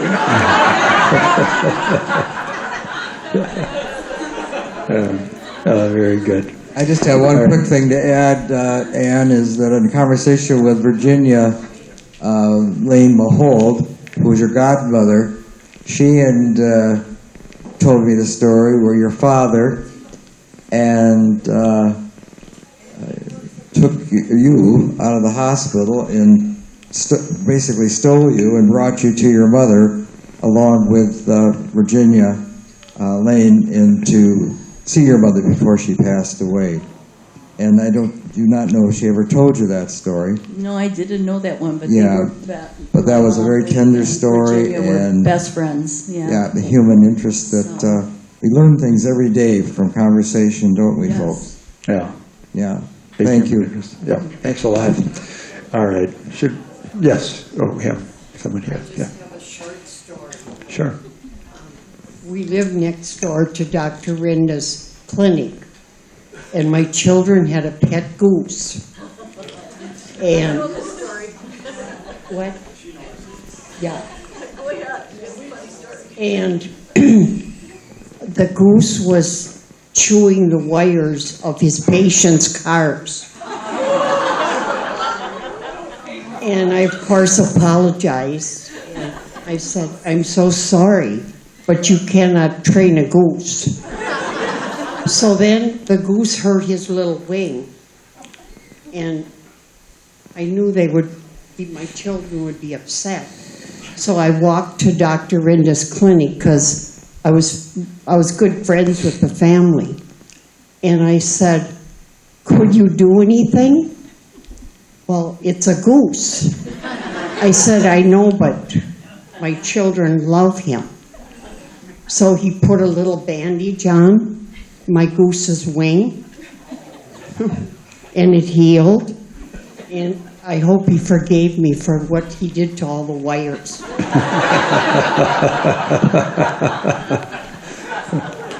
All right. Yeah, very good. All right. Why don't we move on to the next physician then that we can anecdotally chat about at this point. This is the one and only Dr. John Cervenka, JDC. And you can see, I mean, he was, here he's right here.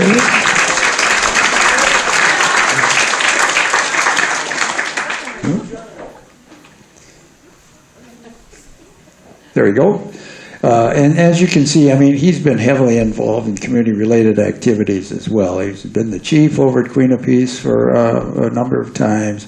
He was president of the New Prague Medical Clinic, American Board of Family Medicine Board certified, members of the Lucerne-Nicollet Medical Society, Scott County Coroner. He was well-skilled in advanced trauma life support, advanced cardiac life support. He was very helpful to me when I was Scoutmaster and Cub Master in town. We'd take some of our older scouts up into the Boundary Waters area in the middle of winter. They wanted to get their Zero Hero Award. And so we'd take them up there on a weekend and put them out in the cold weather. They'd make these Quanchi huts on frozen ice. That was part of the deal, and John was nice enough to bring me up, go up there with me and provide that. Now the thing is, John's background, as I said, it was an electrical engineer before he became a physician. And John, maybe you can expand on this, but you did a lot of work in California, I believe, in developing a radar system that was especially useful during the Vietnam War in managing aircraft in that theater. Is that right? John, you want to talk about that? It sounds kind of strange, but although I did go to MIT and major in electrical engineering, I was kind of planning on going into medicine eventually. But my dad thought you should learn a lot of technology. Maybe you want to specialize in something, and so but anyway, I majored in electrical engineering, but I had a minor in biology and philosophy of all things. So I just didn't feel ready to go to med school. So I got a job out in California at Litton Data Systems, and eventually I learned that I just didn't feel I had enough training, so I applied to UCLA and got accepted into a master's program. And I was working for a company called Litton Data Systems, which had contracts for the Vietnam War. I worked on something called the Marine Corps Tactical Data System. But after I went to UCLA, I got extra training in what's called data communications. And finally, the military had these old radars all over in Vietnam, which World War II vintage, and they really had a problem keeping track of the aircraft. I don't know if I'm slurring my words. And myself and two other engineers, we got a contract. We beat out Motorola for the contract, and that was to supply a upgrade to all the radar systems in Vietnam that could interrogate the aircraft. You put a light, in fact there's a picture of me at that radar screen. You put a light pin on the blip, and the signal would go out to the aircraft, and it would send back its identity and its altitude. So we called it friend or foe. You'd get a response, so you knew it was a friend. Also, you'd get the altitude. Well, we got a contract to build a bazillion of those things for the military. Actually, it's for the Navy. And as an anecdote, and eventually, of course, I had to drop this career that I was building and When I was at UCLA, it was very liberal, even though I had training in data communications from some real experts. One guy, Dr. Vigianis, had designed the electronics for the space probe, Voyager 1, communicating data back and forth. And I got direct training from him and another doctor that was a pioneer in designing computers. But UCLA was so liberal that even though I was in a master's program that was technical, they let me take courses in chemistry. I got more, I didn't feel my chemistry was good enough, so I took more organic chemistry and quantitative analysis.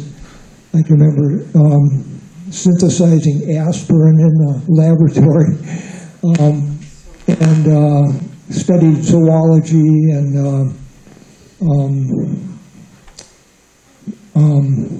whatever. So it's kind of a roundabout way to go into medical school. Sociology is another thing, but things were very liberal then, and I somehow became I've been in California long enough that I qualified as a citizen of California. So as any student at the University of California, there was no tuition. So my master's program was free. There's some incidental fees, but because I was working for this technical company, they paid all the incidental fees, and of course they got paid back because they got these contracts that we worked on. So that's the story behind that radar screen. Other than that, everything's pretty much medical with me. Looks like you did a lot of deliveries, John. Had 1,000 babies delivered in your career, and that was terrific. I inherited, when Dr. Rachel retired or moved to another clinic, I suddenly inherited all these women as patients. So as a result, I ended up delivering a lot of babies. Very good.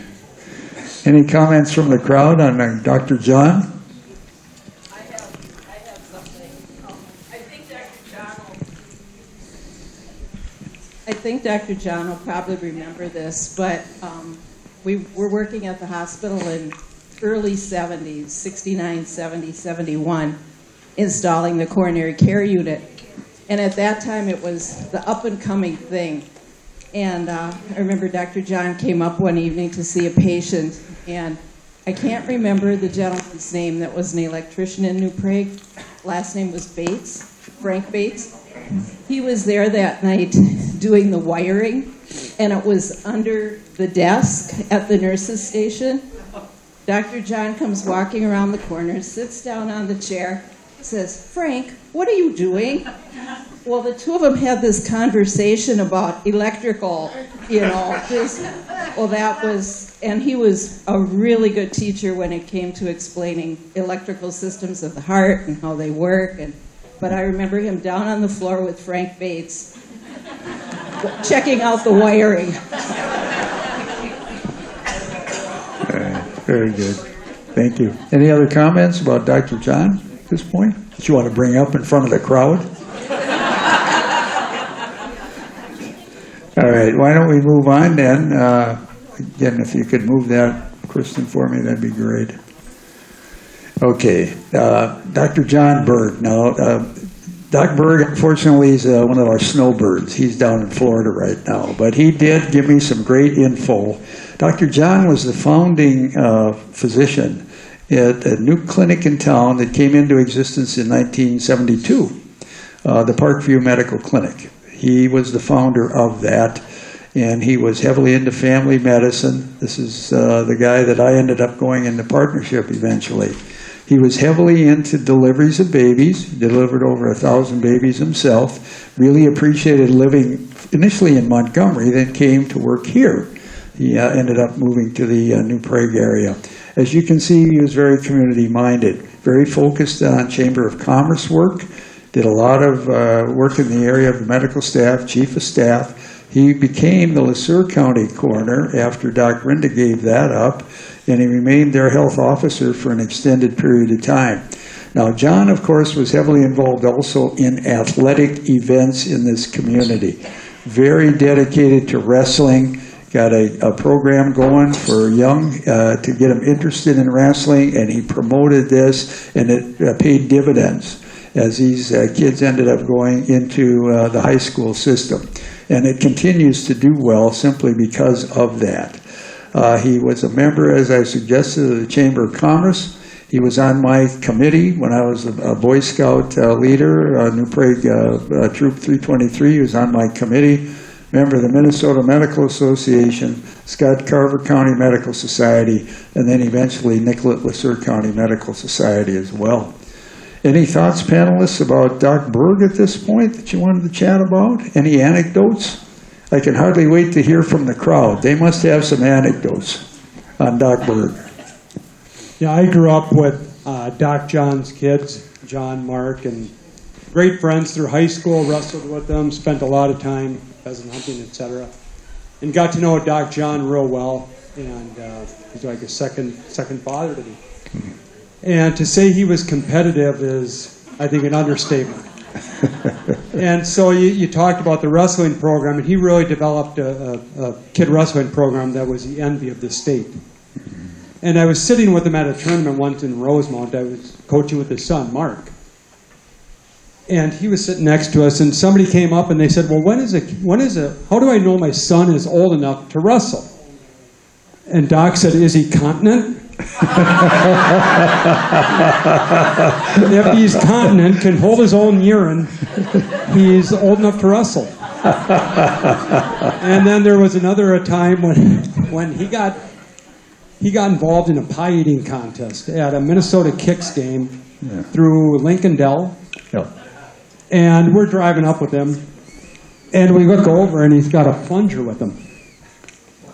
And we said, what's this for? And he said, well, after I eat one pie, I'm going to plunge it down, and then I'm going to put the next pie in my mouth and plunge it down. Just an idea of how competitive this guy was. Well, I can tell you when I decided to come to New Prague, he was very focused on recruitment at the time, and we'll talk about that in a bit. Doc Berkeley and I were recruited around the same time. But, once he found out that I might have an interest in coming out here, I was being called, I think, almost every day when I was at Hennepin by his secretary, Maxine Boudin. She would get on the phone and give me a call, and no matter where I was, I'd have to take the call. It could be in the unit, emergency room, whatever. But I finally committed then from all of that focus. That was part of the reason Kay and I decided to come to New Prague. John was very focused on that, and he was also very business-minded acumen. He was. I learned a ton of business-related things from him. He was terrific. Any other comments on that from the crowd at this point? Oh, Paulette, yeah. This isn't related to medicine at all, but sure. But it's just a funny story about John Bird. Yeah. There was a period of time when he was getting into biking, and he was encouraging other people to go on bike trips, and he called us and asked if we wanted to go on a bike ride. Was it to Red Wing, from Cannon Falls to Red Wing? Mm-hmm. And I know how competitive John Burke is, and I was pretty I don't know if I want to do this, So I said, well, John, can you tell me a little bit more about it? And he said, well, it's 60% bituminous, 40% crushed limestone. It's a 2% downhill grade, and I suggest you wear sunscreen, sunglasses, and wear cotton underwear. That's great. Oh, that's John Berg. I mean, one last thing that I just wanted to mention. You talk about his competitiveness. On Wednesdays, I'm not a golfer, but on Wednesdays they used to have league golf, as I recall. Isn't that right? And, he ended up once having a wart right here, right in that part of his hand. And, of course, he asked me to treat that. So you put the liquid nitrogen on there, and you blast the thing, and it forms a blister, and it's pretty uncomfortable. And that seemed to work for him. He never shanked a ball when he had that thing treated. So eventually, when the league had their tournament, but his wart was gone, he comes to me and says, Mike, get that liquid nitrogen out, put it right in this spot for me. Okay, he's my senior partner. I went ahead and did it. I don't know how he did, but anyhow, he was very, very competitive in that setting. So, and he was a great partner, really a great guy to work with. Dr. Wilcox, we do have another comment. Oh, yeah, sure.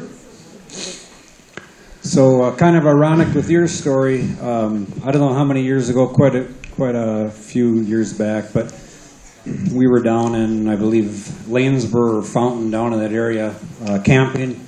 And I got sent into town to pick up some more firewood and beer.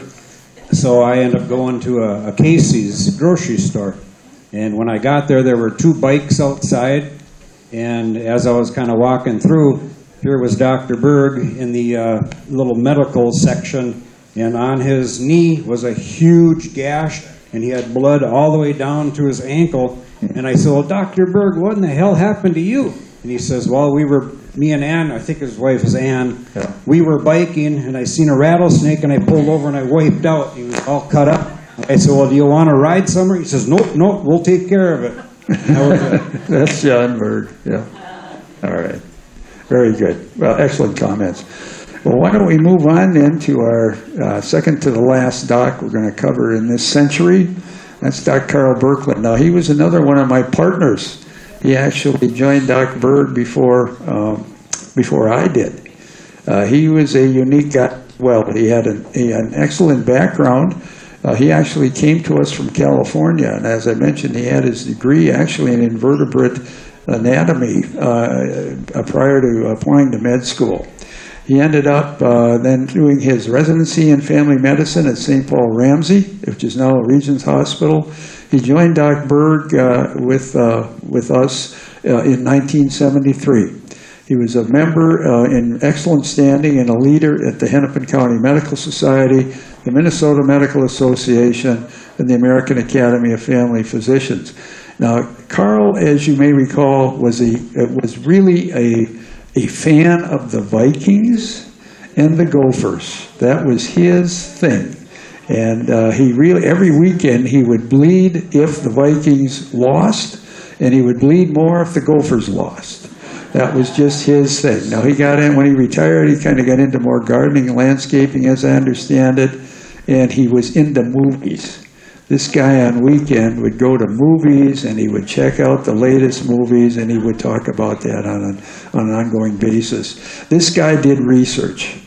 This guy was very intent on proper medical care based upon sound research. And he would do that day in and day out. His office had journals up to the ceiling darn near of stuff he would read about. And then his patients, when they were in his exam rooms, had the opportunity to look at newspaper articles all over the walls about medical stuff. That was his thing. That was Doc Birkeland. He was a terrific partner, and that was really enjoyable working with him. Any of you have any thoughts about Carl Birkeland and your work with him, and perhaps as a patient? Yes. Yeah. How old are you today?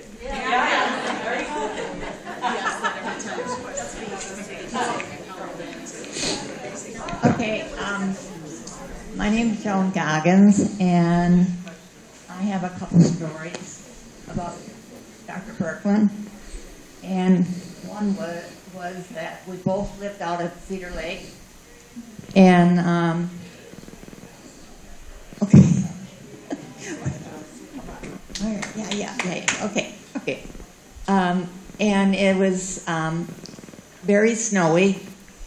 My son, Patrick, had a high fever. And I worked part-time at the clinic, and so I called him. And so he took the snowmobile. He went from the west side of Cedar Lake to the east side where we lived. And he had antibiotics, and we got the temperature down.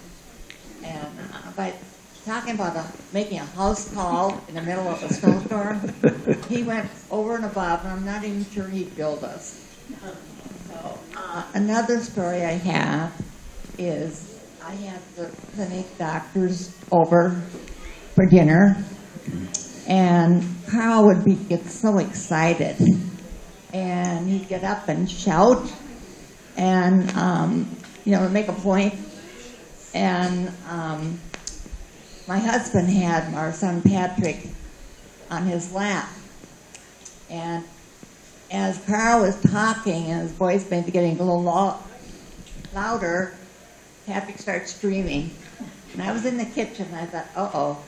So I came and got him, and Patrick and Dr. Berkman kept talking. And he talked and talked. That was Carl. Very good. Any other comments on Doc Berkman? He was a terrific guy. All right. Well, we're heading down towards the end of the last of the 11, and that's me. I was the last doc to enter this century back in 73. And as I mentioned, I joined the Parkview group then in July of 73. Kay and I had a unique opportunity then to we've been a part of this community since that time. And we chose this community because of you guys. You're terrific people. It was a great community. We really appreciated working with you.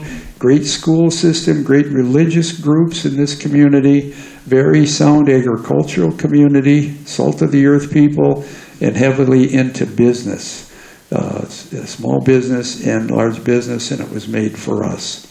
I had an opportunity to be a part of the Parkview group then for almost 20 years, family medicine. I have had an opportunity to be chief of staff for Queen of Peace. I was the medical director of the emergency and critical care services in that hospital for a number of years. Became then vice president of medical affairs in '92. Worked with Sister Jean as the CEO at that time. And then at the same time, I went to work for North, did some of their outstate ED work, traveled around the state doing that stuff. Was over at Faribault for quite a bit of the time, was chief over there for a while. Heavily into EMS stuff. Really enjoyed working with our ambulance services, did a lot of medical direction, still do for them. We're fortunate in the community to have one of those crews that I've done some work with, and I continue to be focused on that. I am presently the medical director of EMS programming for the MINSCU system, and I, in the past, was an associate clinical professor in the Department of Emergency and Family Medicine for the U, which I really appreciated as well. I continue to do quite a lot of work now in Scott and Carver County.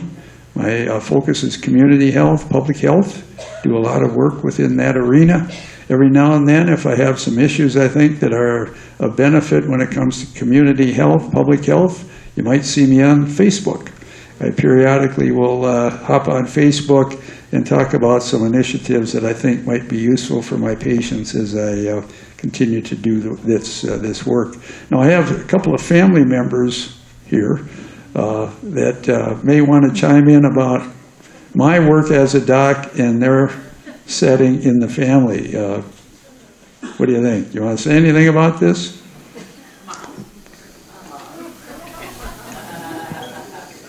The wife has the mic. We moved to town. I grew up in Faribault and it's very cosmopolitan, So we're going to move to New Prague. It got back to me that at the hospital, some referred to Mike as Dr. Hottie. And I thought, oh my gosh, what am I here to deal with?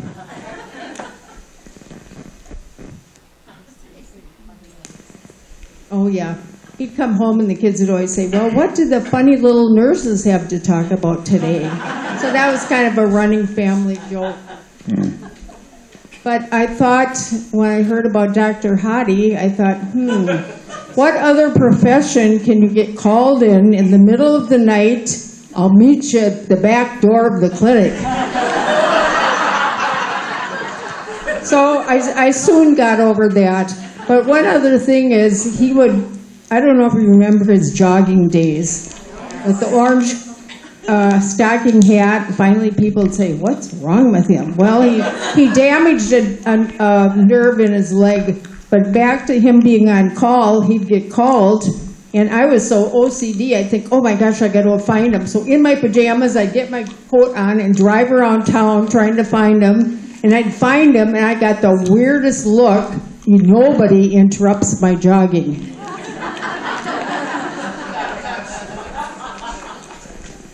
I am Kenzie, his youngest of 7, and I've had the pleasure of working with my dad for 9 years now. And being the youngest of 7, I never really got any one-on-one time with him. He was always in the clinic or the hospital. And so now working with him, it's a completely different story, you guys. And we have our own company, and we contract with community paramedics across the state of Minnesota. And so I have had people come up to me during conferences, during conventions, and they're like, Kenzie, I have never seen your dad angry. What gets him riled up? I've been in the ER with him. I've been in, ample amount of surgeries and emergency situations. He never seems to get riled up. What's his secret? I'm like, well, this man works out. He's very OCD. He works out 2 hours a day, 3 hours a day now. He never misses a day, which is why he looks so fabulous. But the one thing that gets him riled up is if you go off the itinerary on a travel day. This man gets in travel mode, we call it, in the house, 24 hours in advance. And he won't stop. He just gets this look and feel about him, and you can't really get a word in edgewise for 24 hours until we get on that plane and the doors close. So, we found the thing. Thank you. I think. Kenzie alluded to his OCD, so if he has to be someplace at 7 a.m., he's got to exercise. That means he gets up at 3 a.m. But I wake up halfway through my night, and I said, what are you doing? Well, my leg lifts. So here the heads go like this. It's not that bad.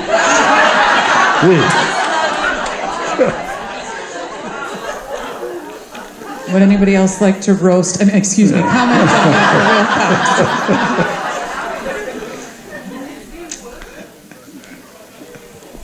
There are no comments for the crowd, are there?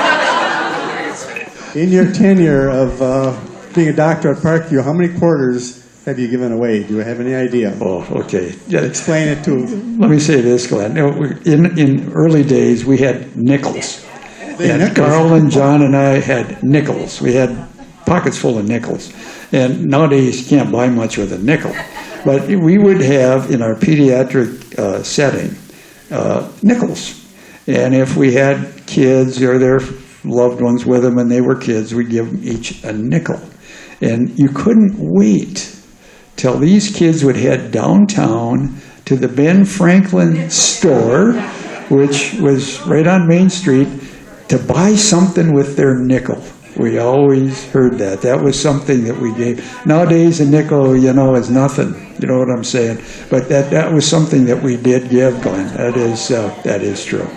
We did that. Oh. Dr. Wilcox delivered my first 2 kids, both on your day off. One time I think you were out jogging and you jogged over. Second time I think you were playing tennis. Yeah. But both times in your calm demeanor you said it was a beautiful day for a birthday.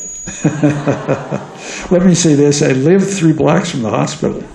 And those were the days when the delivery area was up on the 2nd floor. And I could go up the back stairs to get there real quick. I was 3 blocks away. And if there was a lot of snow, some docs couldn't get in to deliver those kids. I'd get the call. So I'd end up jogging down the street, heading up the stairs, just in time, hopefully, to catch the child. Sometimes the nurses beat me to it. And they did a really good job. So it's been a pleasure. Let me say this. Is there anything more? Yeah. Okay. I just want to thank you so much. You delivered our children also, and we very, very much miss you there. And you were so passionate on our first baby and so passionate on our last baby, which was a stillborn. No. You are amazing. Oh, thank you. Thank you.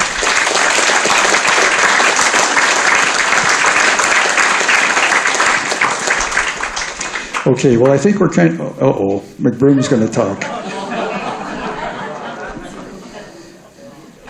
this has nothing to do with medicine, but there's a mischievous side of Dr. Wilcox that I found out one day. It involves mutual friends of ours, Francis and Karen Nerud, like Kathy and I, and Mike and Kay. And Karen Nerud, which I'll allude to her later, was working at Remy's Drug, filling prescriptions.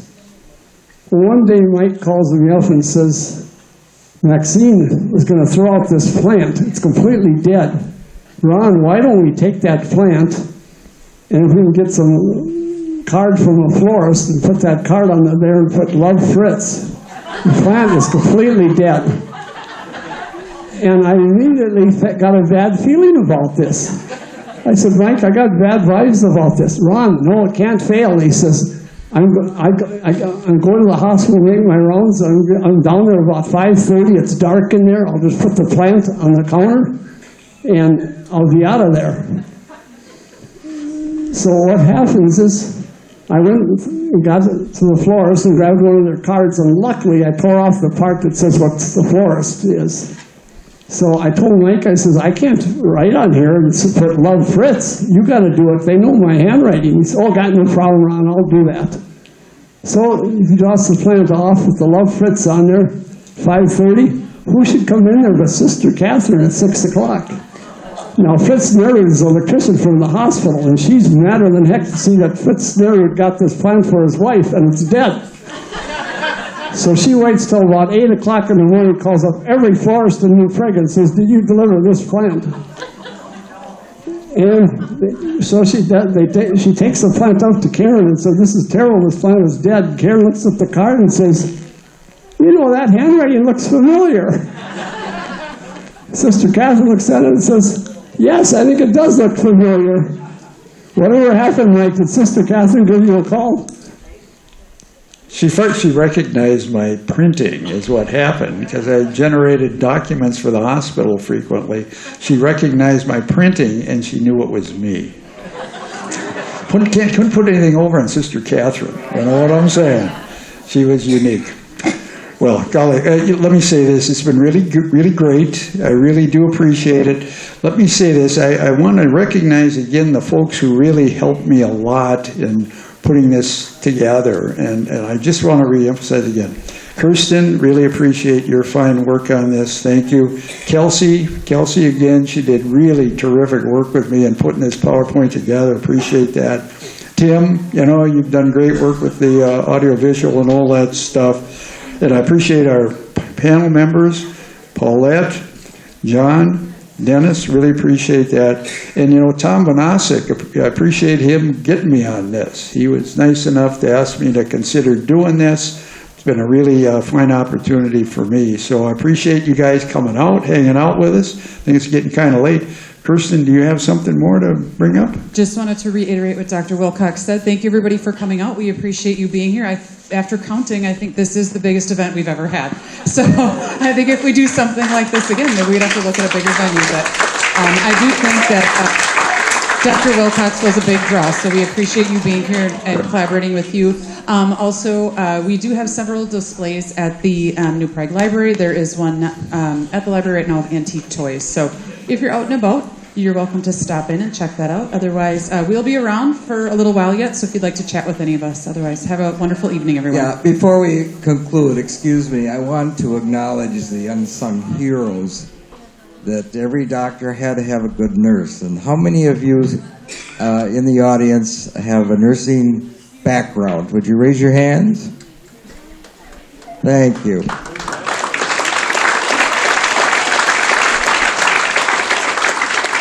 And I just want to briefly add that Bernice Lambrecht, her daughter is here this evening, was one of the unsung heroes. She was a nurse at the old Harvey Mansion, and she was brought to town because she spoke Bohemian, and she had to carry 300-pound patients up the steps of the Harvey Mansion and feed the bums in the basement in the wintertime who were hungry and cold.